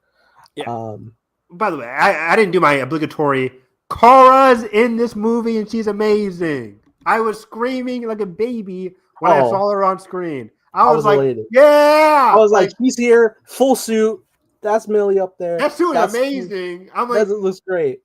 I need this movie tonight. I need to go to the movie theater and go see Greg Gillespie's Supergirl. I am so hyped. She is great. She is crazy. She's drunk. The fact that she's Crypto's owner, fucking wild. And perfect full circle moment with Crypto. Like I did not see that coming at all. When he said I'm more of a foster dog, I just assumed that like, oh, it's a dog from Krypton. It's not necessarily his dog. That's why he's like the foster dog. I didn't even connect that it was. I took it that Crypto was like Crypto's new in his life, but he cares, which of course he cares. Yeah. It's a dog. But yeah, and granted, like, and I think even like the current Supergirl run, like Crypto is Cars, and to not only like end the movie where she's the owner, but like she takes Crypto with her, so Crypto will be in the next movie. I hope so. That'll be amazing. I think so. I think for sure. But yeah, I think that also sets up a wonderful arc for Kara, because like all the descriptors I just said per the storyline, but also the fact that even like Clark and Gary now, Superman Robot number 4, are saying like, she's kind of like reckless. She's constantly out partying like on red sun planets because that's how she can get inebriated, because their immune system doesn't allow them. But the fact that she's always bouncing around partying, she's not really like living a more of a not straight arrow life, but like a more focused calling. That begs the question. So Supergirl takes place after Superman. It's not a prequel. I guess we'll get both stuff, right? Because I feel like Supergirl, Woman of Tomorrow, I haven't read it yet, but I feel like it's more so like her journey before she gets to Earth. Well, I don't think so, because like I said, I believe there is the existence that Kara feels overshadowed by Clark being Superman for the world. Okay. But I think it's a good tee up here, because you have the setup that she's constantly partying on other planets, and you expect she's going to go do another one again. And in the arc, she finds this small alien child, who she's either separated from her parents or lost parents, but like she's working to help her, which would be a higher calling. And I think that will function while she's out doing that, when she's running into conflict with Lobo, which is going to be insane to see Jason Momoa as. Yeah, my boy. She also was a teenager with Krypton died, so she's got way more baggage than Clark. Totally, right? she has a deeper connection to Krypton, and like I said, that is definitely, I think, something that she's going to be reeling from. Like, she's probably is like presently partying like this to drown her existing sorrows. Totally, that's psychology 101. And yeah, like Draven mentioned, he said like Jor-El's backstory might be part of her as well. I think this Jor-El stuff is kind of like one and done in this movie. I wouldn't be surprised if it's in this, if it gets touched on a little bit in Supergirl, but I don't think so. I'm not going into Supergirl expecting the Jor-El weirdness to be in Supergirl. Granted, yeah, I don't think Kara has access to that message, because I think it was exclusively. I think it's exclusively for Clark, and it was damaged until very recently. So I don't think they would have a full perspective on something like that. Good point. But yeah, Supergirl at the end of the movie, I was just like, because I've been waiting to see Amelia Alcock in the Supergirl suit and see her relationship to Cal. And it just felt so like, hey, cuz, like, it just felt so great. It felt so, again, so lived in, so normal. Clark is exhausted. He's like, I can see why they love each other. It just, I love it. I love it a lot. I didn't mind how drunk she was. We're going to get 5 times that in the Supergirl movie. I saw one person complaining online saying it's like the Aquaman post-credit scene or Flash post-credit. I don't know which one it was. But I didn't take it like that at all. I think it was different. But yeah, I really appreciated the family focus in this movie, much more so than, again, that I was expecting. I like the whole Jor-El Krypton stuff that Clark was dealing with, and Nathan, Pa Kent is alive and well in this movie. He doesn't die. Is that new? Yeah. Should I be shocked about that? Like, wow.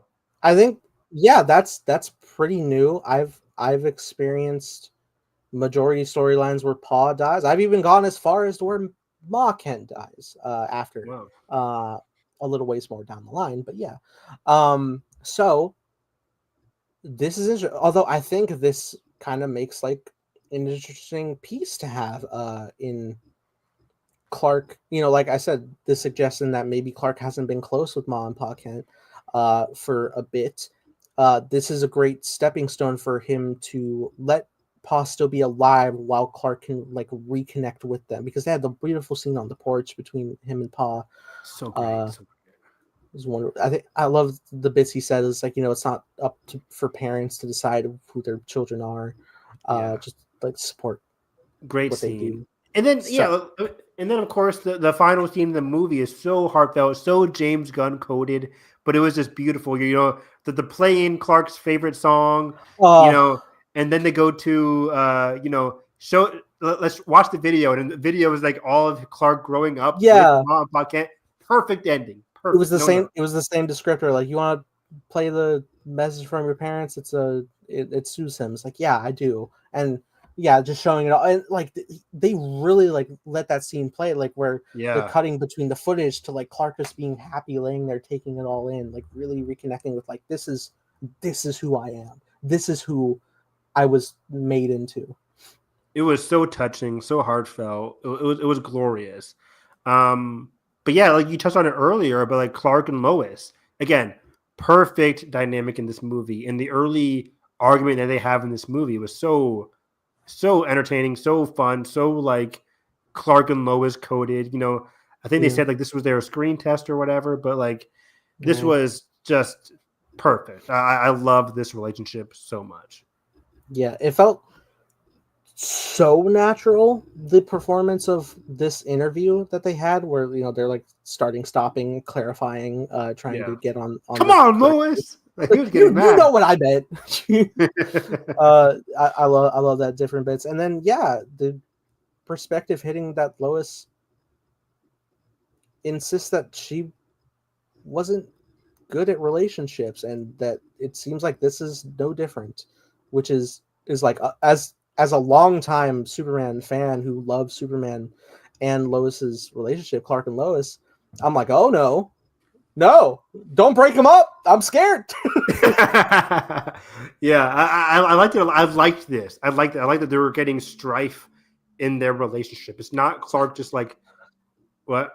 Someone spilled Spider-Man 2 into my Superman. Yeah, and it worked. Like I like seeing. I like how it was specifically Lois that had like the hiccup, not Clark. Like I like that Lois was the one to say like I shouldn't be in a relationship because usually it's the MC. Usually it's the superhero, the main character that is like having this like turmoil, inner turmoil. But I like that it was Lois, and it was part of Lois's arc to be like to reconnect with her love of Superman. I love that scene when she goes to the to Kansas with him to see his home. I thought that was built up very well. So yeah, I like her exploring another side of Superman that she just usually doesn't see. And yeah, it was just so romantic and horny as hell. Like it was great. I loved it. Like as soon as they got home, we started making out. I was like, this is peak. Oh yeah. Pete. There's an interesting perspective where like I believe they showcased the first time where Clark tells Lois that he loves her before he goes to turn himself in. And she's was already like on the fence of like this relationship, and hearing that again right before he goes to get arrested is like, oh, that's wow. And even like after that point, she's like sitting around and is like she's thinking about it. Like she's not like totally like, oh, now I feel bad. She's genuinely still like, what do I want? But then ultimately deep down in her, she's like, I can't leave Clark in there. I have to leave Clark. I gotta go to the Justice Gang. I gotta see if they can help me. Yeah. Something. Let's talk about that. So this is the scene that I was going crazy. This is the scene that the Cincinnati theater was going crazy. As soon as we saw the Justice Gang, the Hall of Justice, I mean, with the Cincinnati Museum Center going crazy. Guys, like I've worked there for a decade. Like I've worked there from 2008 when I first started there in like 7th grade high school all the way to like my first year in college. Like and then some. I still go over there as like an alumni in the program. There was a time, I think it was like 2013, 2014, when like my face was like, if you're driving up to the museum, like I was on a poster, like come join the museum program. Like my face was up there. It was crazy. Whoa. And then when they're I know, right? When they're talking, like this is the rotunda. That's where you buy your tickets. Like right where they're talking. I gave speeches right where like Lois is arguing with Green Lantern, and right behind Green Lantern, just like the elevators to like where I ate lunch every day. Like it was just insane. It felt so jarring to me. Is it the same exterior too? Same exterior, same interior. It was wild. That's wild because like I look at like the Hall of Justice and like everything, and that looks like one for one. So like they model it after that. Like they had to. I think they did because like, and it was so weird because usually I go in and I knew like they filmed there. Obviously, it was like shut down. I wasn't working there at the time when they were filming, obviously, but like, I knew it was shut down. But I figured like, okay, when we see the movie, it's gonna be like shiny. It'll be like blue silver. And some things, whatever, silver. But like, no, they literally just like cleared the set and rolled cameras. Like it was just the museum center, and it was just so cool. And I like it too in universe now. I like it how it was just like 3 couches and just like some moving boxes. Like this is really this is nothing yet. Yeah, this is nothing. And I like that. Again, this is like chapter 1 of the Gods and Monsters universe, and it was just so. It felt so natural to me, and I love their back and forth, their conversation. This was just a glorious scene, a very funny, jarring but cool scene. So it's one of the main reasons I want to rewatch the movie, so I can just like take it in as just like I know what's coming now. I was just so thrown aback by it. But yeah, thank you, James Gunn, for using that, and hopefully they continue using that more and more. I'm sure. Like next time, I want to try and like I'm like, can I be an extra on the set or something like that? Like, that'd be really cool. James, come for sure. 1000%. You could probably get in like through the owners of the building. Right? Yeah, right. Yeah, like yeah. Just easily, I could probably do. I know like everybody who like is in charge of the museum center. Get into the Supergirl movie cameo where she flies in. That would be the best thing ever. Hey, come on, hit me up, James. Oh wait, they're done filming. Fuck. Hey, reshoots. Have reshoots happened yet? Let me be part of the reshoots. That is the reshoot where it's like, oh, let's put some Justice League. It's still crazy that they're done filming. That was one of the quickest film productions ever. It's coming out next June. Having a full year for VFX for these projects is wonder. It was wonders for this movie too. Like, no, I don't see any bad visual effects in this movie. Me neither. No, I think everything worked really well. There's nothing visually. I like the visual language of it. Again, I don't think some of the direction was as tight. Like even some of the conversations weren't like the best directed I've seen James do. I think James Gunn's the best direction, even though I don't love the movie compared to others. Like I think Guardians 2 was probably his best directed movie. Just some of the conversations there I feel so good. But anyways, I think it's not bad direction here. I think it's very solid still. And yeah, I like the visuals. I like how vibrant and alive this movie feels. But Nathan, I want to talk about the menacing nature of Lex Luthor in this movie, man. When he kills fucking the homeboy, the falafel seller, I was upset. I'm like, damn, like that was shocking. Like, holy shit. Even he was like, oh, I didn't expect that to happen. So because he's playing Russian roulette, idiot. Yeah. Like, oh god, which is like, dude, that happens abruptly, and that hurts Clark and like us is just seeing he was an innocent man. We saw him in the opening fight, like help him up. Yeah, that was so out of the rubble. But even Clark in the containment was like, he gave me food once. Like, we're not that close. Like, don't do this. It was so heartbreaking. And then you get the great lines like from the trailer is like, who is it? I'll kill them too. It's like, it was a Clark Kent. I'll kill him too. It was just like, this guy was just like on a list. And even when, like you mentioned, he was helping Superman from the crater against the, what was it? The hero of Bolivia, the warrior of Bolivia. Yeah, which was Ultraman in disguise.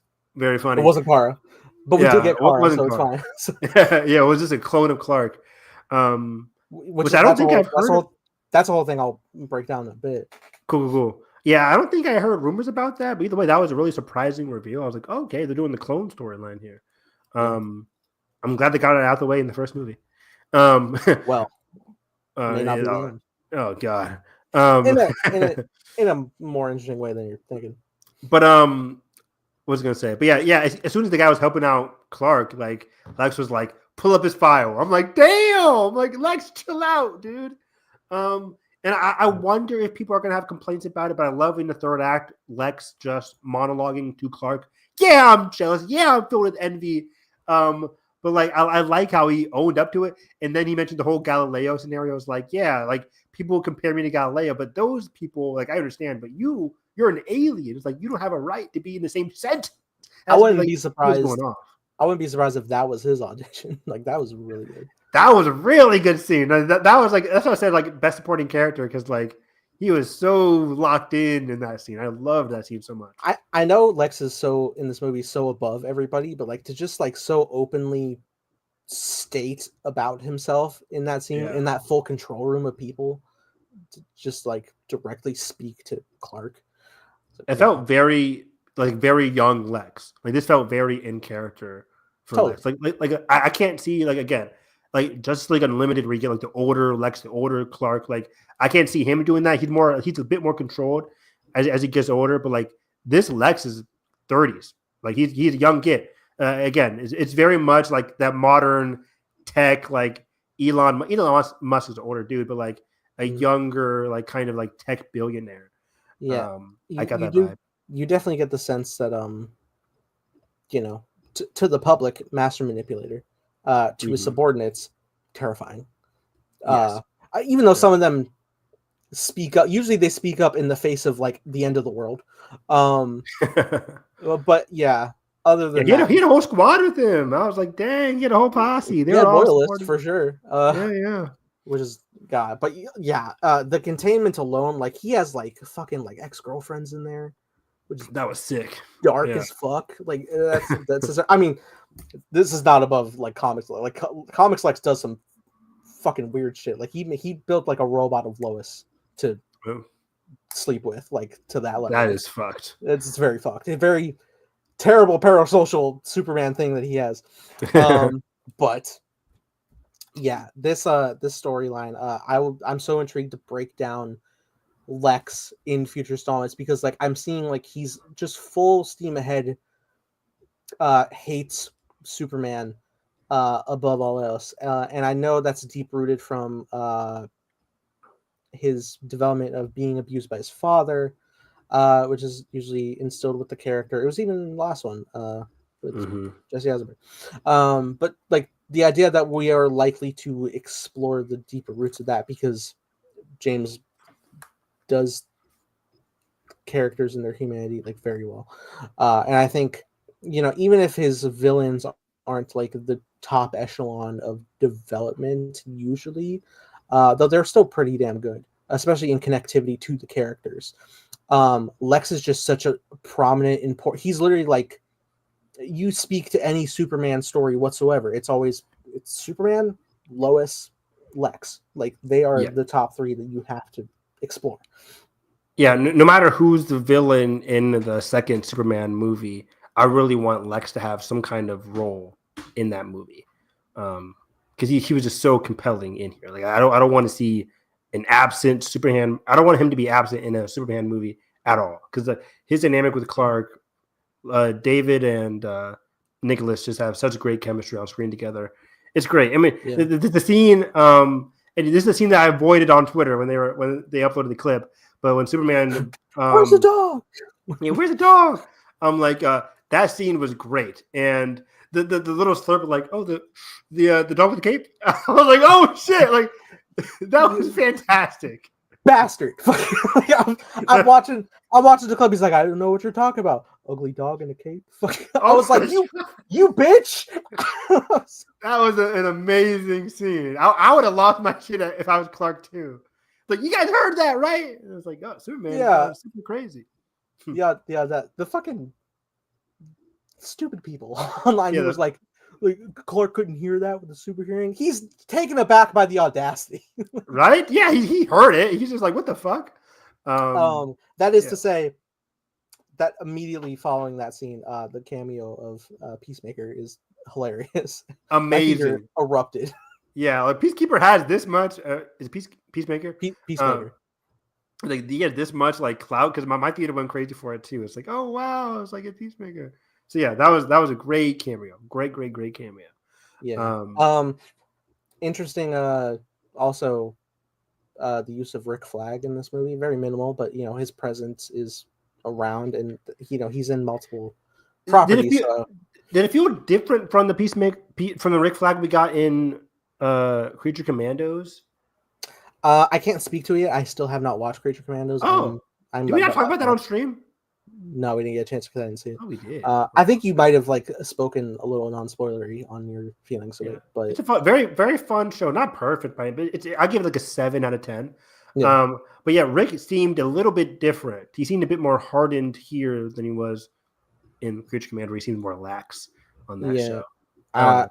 He's more prominently also going to be featured in Peacemaker season 2. Yes. Where I recently, last night, I watched the trailer again for Peacemaker, and like they addressed that Peacemaker killed Rick Flag Jr., and I'm like, what is the fucking canon? I was like, what's real? Yeah. Whatever, James. Which is funny, because like to an extent they could still work. Like if you wanted to keep Margot as Harley, it's like, yeah, it still flows okay. But then I'm also like, did Idris Elba shoot David Cornsweet and hospitalize him with a kryptonite bullet? Wait, what do you mean? That's a plot point of one of his like rosters for Idris Elba. Is he shot Superman and put him in the ICU? So because we all thought, oh, he shot Henry. It's like, oh, no, I think he shot David. He's been Superman for 3 years. It's possible. For 3 years, it is possible. They even talked about kryptonite in this movie, that like there was kryptonite on Earth, but like it's in low supply now. I liked that. It kind of reminded me of like Superman. Well, we just watched Superman 2, where they just like were just knowledgeable about kryptonite. Sure.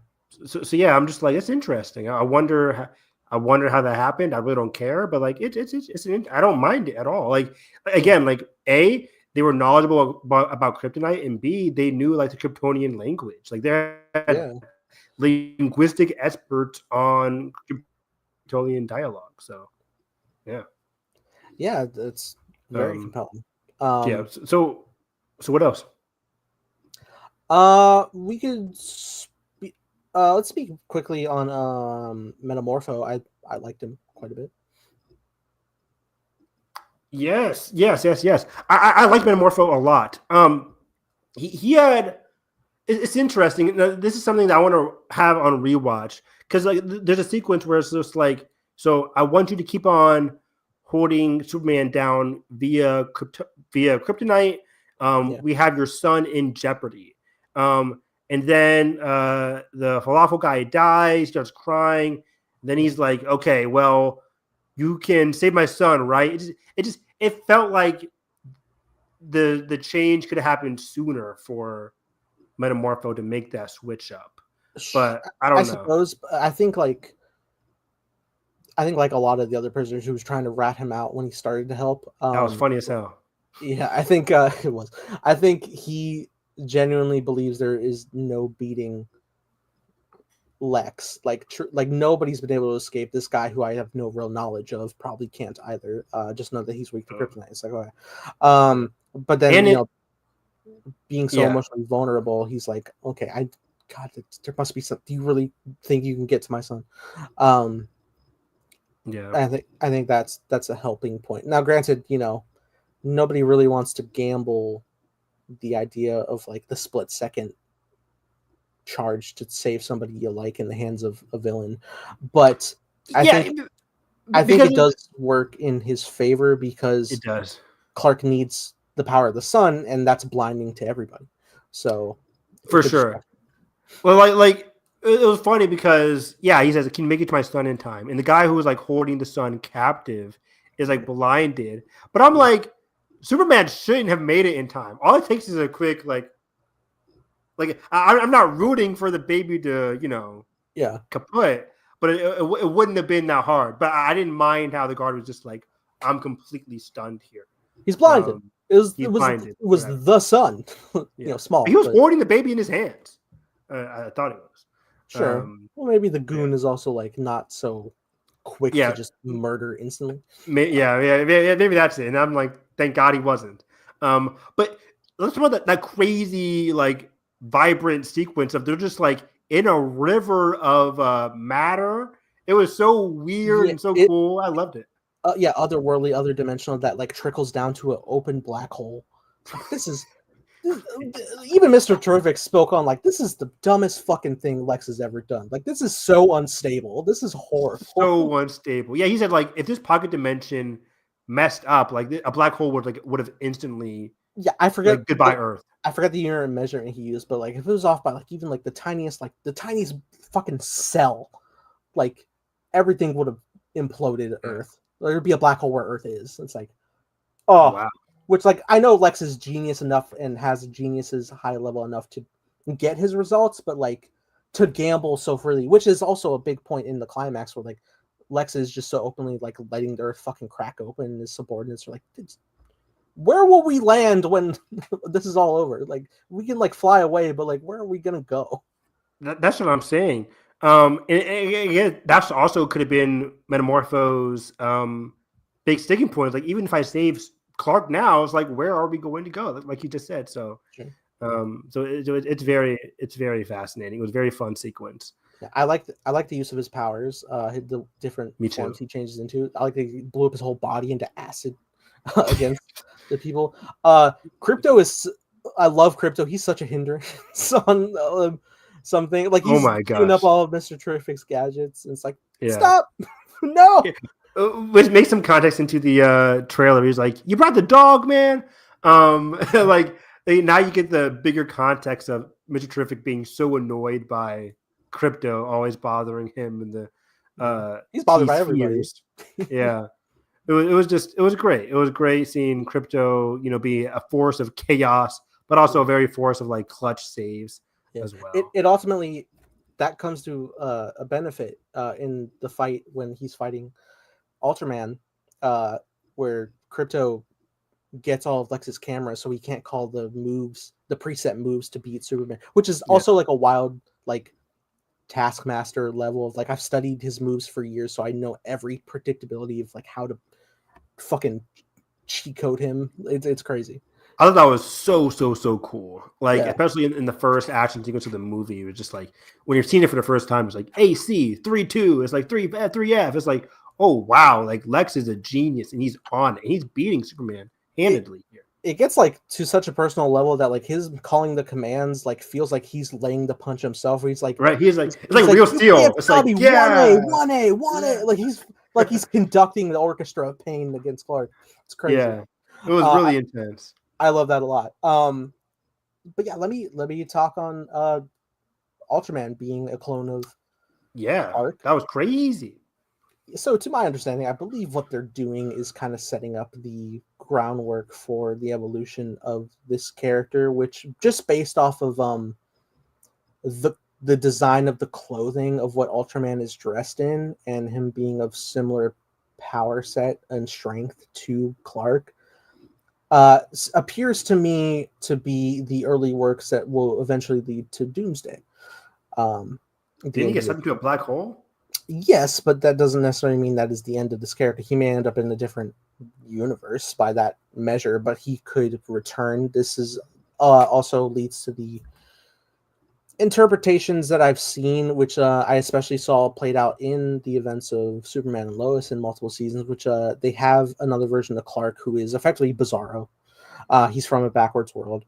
And after defeating Bizarro, but not completely dead, Lex gets his hands on him in that story and pushes him to his limits to the point where he seemingly dies, but then he like bounces back from it and gets like stronger from the thing that killed him, and he kills and resurrects him again and again until he starts like evolving into this mutated spiky amorphous of a humanoid being that is such brute strength and like loss of memory and mind until he's just the ultimate weapon that can kill Superman, until the big revelation that like, well, if somebody kills Superman, who's going to stop this thing?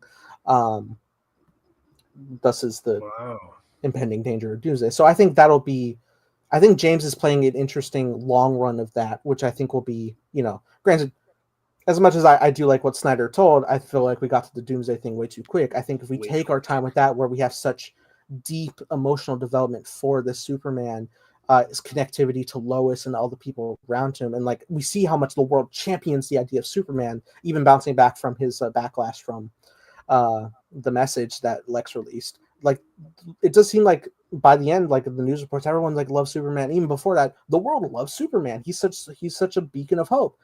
If we go through that journey where like the Earth loves Superman for so long, and then we face the day where Superman dies, usually it comes down to like Clark does beat Doomsday, but it's like with his last breath, and they both fall. So I think that would be interesting impact and like such an event to see in a long run of films as we get to. It's like got Clark, and you're envisioning his death, you sicko. Not until like theoretical terminology phase 3 or 4 of this DC universe. 2055. That's right. when David's pushing 50. Yeah. We're still doing this podcast in 20 years. God. But yeah, that would be that. I can see. Yeah, I just thought, okay, dead and gone, but I liked your idea better. That could be very cool to see Doomsday slowly built up. It does sound like a gun thing to do. That was my and that's how I was like imagining, like from the jump of seeing Ultraman, I was like, that suit looks like when Doomsday appears in the comics, like he is like this external experiment that's broken out and is in this suit, and then as he's fighting different things, it's close to being tearing away to show the monster underneath that is the brute that kills Superman. Okay. Yeah, I'm definitely down for that. So what else? Oh yeah, I mentioned earlier the Jimmy Olsen and Tessmacher stuff here. It's just like these storyline didn't really hit it for me. It felt weird because like Tessmacher isn't that much of a character, and we were just kind of laughing at her most of the time. It's like I'm Jimmy, I don't like you, I don't know. I just didn't know how to feel about it. In and then fairness, like she saw like she kind of like solved it because of her weird selfies. I'm like, it felt so convenient and weird. I don't know. Well, I honestly like the covertness of like the unassuming nature of that, because even in the moment when Jimmy gets all the selfies, like we as the audience are like, oh, what the like Jimmy's like, oh damn it, I got nothing. But then Lois like looks back and it's like, oh no, there's clues everywhere in there. I kind of figured that. Yeah, I'm like, she ain't Tessmacher isn't that dumb. Yeah. I kind of buy this. She might have been, which is okay. But I also give credit to Gunn as a character developer, that I could see Tessmacher maybe returning further on and getting more development as a character. Hopefully, sure. That's at pretty much every like scene like that with Jimmy and her did land for my audience. Like there was like continuous. They were. Yeah, I agree. Yeah, but my audience was laughing, and I was laughing too. Yeah. But it just felt mostly like I'm laughing at Tessmacher. I'm like what plus does she have as a character? I was mostly laughing at Jimmy's uncomfortableness, like where he's like he really doesn't want to be, even at the point where she was like, "Can we hang out all weekend?" Jimmy's like, I'm like, Jimmy, just say yes. I'm like, damn, Jimmy, it's a weekend with a hot woman. Like, come on. I mean, if they've had a relationship and she's kind of clingy, crazy. She's kind of clingy, yeah. Okay, you never know. But yeah, I'm like, Jimmy, do it for the sake of the world. Come on. Yeah, you could spare a weekend to save Superman. Speaking of Daily Planet, I love it at the end of the movie when Lois is like, Superman, we gotta have an interview back here around the corner. And Perry is like, how long has that been going on? About 3 months. Fucking. Yeah. I love how I mentioned it as soon as it happened. Like, Lois, that was very sloppy. It's like, oh, just around here, Superman. I'm like, y'all horny bastard. Y'all are not about to do an interview. This could be a 20-minute interview. It's funny because I genuinely thought at the start, like, oh, they're gonna do their interview again proper, and Lois is actually gonna get a scoop, nice. But then they were like going around, and I'm like, okay. But yeah, I'm also like open to it because I'm like, let's go Lois and Clark. I love the hell out of it. Yeah, it was so romantic and swoon worthy. I love how Perry was just like, no bullshit. Like, so how long that's been going on? I was like, yeah, 3 months. Like, okay, cool. Yeah, they don't give a fuck. Yeah, that's it. Also, Lois says, "I love you" back. Yes. Clark with the biggest smile. I love it. He was so happy. I love these two so much. I love it when our movies can be so earnest and. I love when chemistry. Yeah, I love when chemistry. Period. That's it. So yeah, this movie just it rocked for me. I love again. Oh, speaking of the action, solid, very solid. It wasn't like the best action I've ever seen, but like I had a blast with the action. I really liked the end sequence where he's fighting both Ultraman and the engineer in the baseball field. Really well shot. Oh, that was an intense sequence too. It was very like intrusive with the into his lungs, like down his throat, in his eyes. I was like, oh.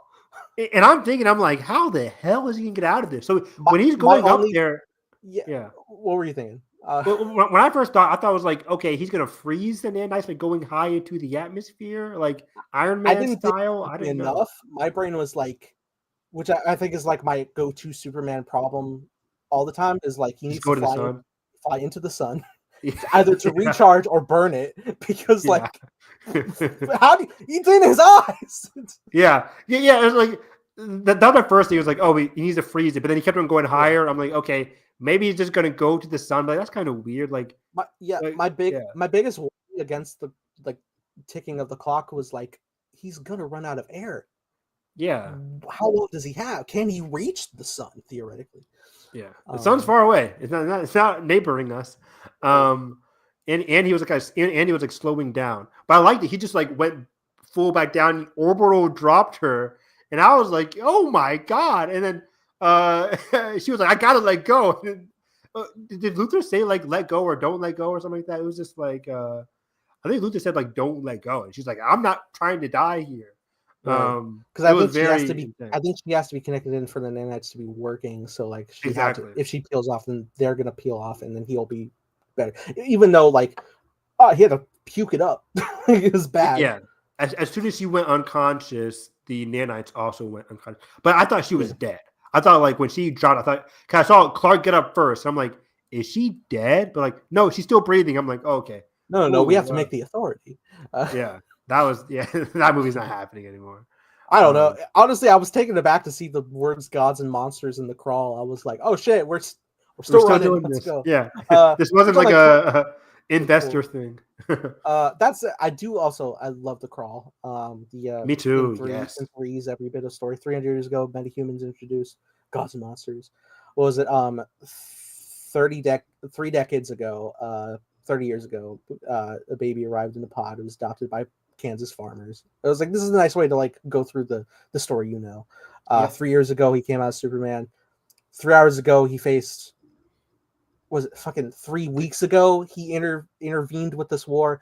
3 hours ago he entered this fight with this thing. 3 minutes ago he lost his first fight. Lost his first fight. That's stunning. That's a great mic drop. That's a bar. That's a bar. Yeah. And then he gets dropped. I'm like, okay, that's great. I was taken aback that like effectively like the teaser is the opening of the movie. Yeah, I was like, oh wow, we're here already. You figure that's the end of the movie, but nope, that was even going into like I remember like the 5-minute sequence that the preview that came out for the Fortress, and I was like, okay, so we've seen this beginning, and then I look at Bradley Cooper out of nowhere, and I'm like, oh, wait, where did that go? There's more. So yeah, I think that's about it. This movie, man, I left feeling so energized and hyped and excited. Yeah. Like this left me feeling so happy. Like I haven't felt this way about a DC movie in a long time. Totally. I will also say one more thing. I love how much Clark needs to save everybody. I love how often we see him saving civilians. He saved a fucking squirrel. That was wild. I'm like, okay, I love this Clark. Yes, the fucking squirrel was amazing. Beautiful. I was like waiting. I was like, will we do a cat in the tree? And I was like, it's a squirrel. It's great. But then like I also love like the contrast where like the Justice Gang are like fighting this kaiju and it's just knocking them everywhere like recklessly, and like a bunch of civilians are in the path of destruction. It's like falling. He's catching the kaiju to save them. He's like moving everywhere. He's even calling them out like, guys, really, please, come on. He even wants to save the kaiju itself. He doesn't want to kill it. Yeah, I'm like, you guys suck. Like, you guys have no sense of like human lives. Like, I always think back to My Hero Academia, where they had to take classes about like crisis control, collateral control.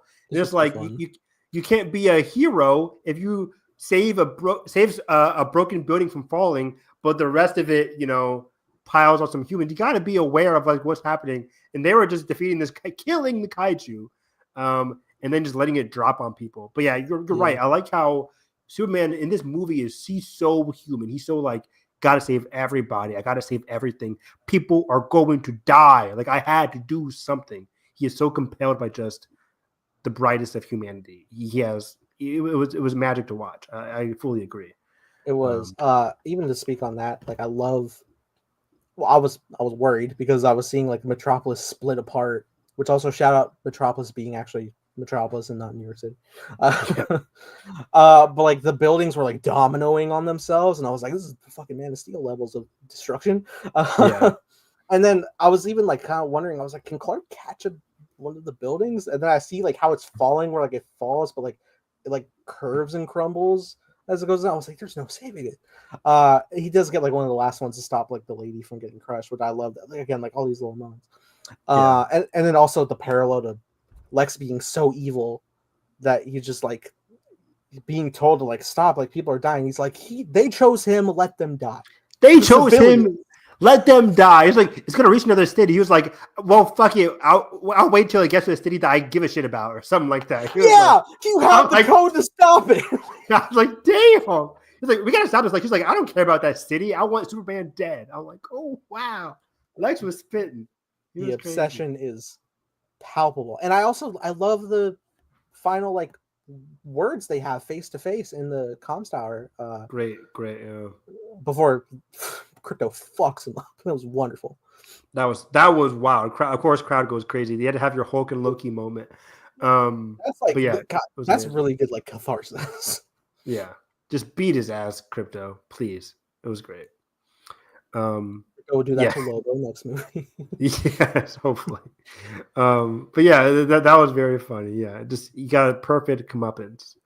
I almost thought he was gonna lose an arm to Crypto. I was like, oh my god. Me too. Yeah, Crypto gonna pull his arm off. Chew it off. Like, oh shit. Blood spraying everywhere. Now he's getting locked up in the sling.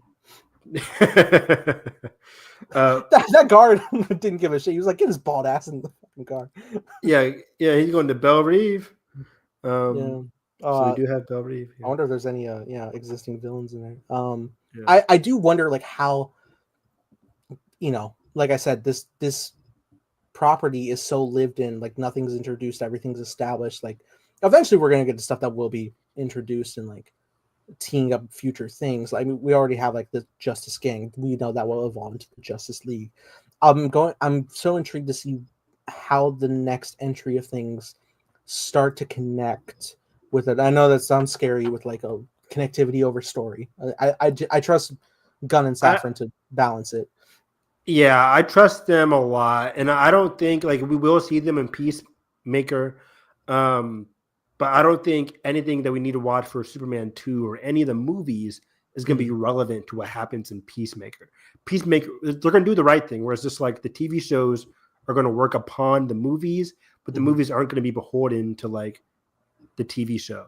And even though we are getting like the Green Lantern TV show, which is going to be very, very good next year, I don't think like, hopefully at least, you won't have to be like, well, you got to watch 6 episodes of Green Lantern to understand what happens in the next movie. I think the greater function, I think if we're walking through standalones and we have other heroes, I think it's going to be exactly the same as how we got the Justice Gang in this movie. It's like, okay, they're clearly come from certain situations, but we don't need to have experienced that to understand their functionality in this story. Yeah. But I think when we get to something big like Justice League, a movie, like I think we probably will be of at least an first Avenger situation where like you could watch the first Avengers and you're like, okay, I have a deeper richness to these characters if I've seen their standalones, but if I haven't, this is still a grand time watching them interact. Well, yeah, 100%. That said, James did also speak to the idea of Peacemaker. It has obviously like a couple of people, the Justice Gang and Maxwell Lord appearing in Peacemaker, who had a cameo in this movie. Maxwell Lord. If there's one thing conservatives can agree on, is that Lex Luthor is an asshole. So, right. That is to say, he did James teased the potential of there being like one major appearance toward the end of Peacemaker season 2 of like a big character. I'm tempering my expectation. At best, I would think it's maybe Lois, to like some level. But it could be something. Could be something of the future. Could be Clark. Could be a fucking lantern. Who's to say? Yeah. We will see. Cool. But I look forward to the future of the DC universe. It's looking bright so far. When did we get the teaser for Superman? Because I want to gauge when we could get a teaser for Supergirl. Wait, so Supergirl's coming out in like July? Is it June or July? I want to say July. I want to say it's like equal parts. Let me look up when the Superman teaser came out. I think and it's crazy they already stopped filming. I wouldn't be surprised if it's attached to Avatar for the first teaser. I could see that, big space epic on a sci-fi movie. And then definitely in front of like Project Hail Mary next March.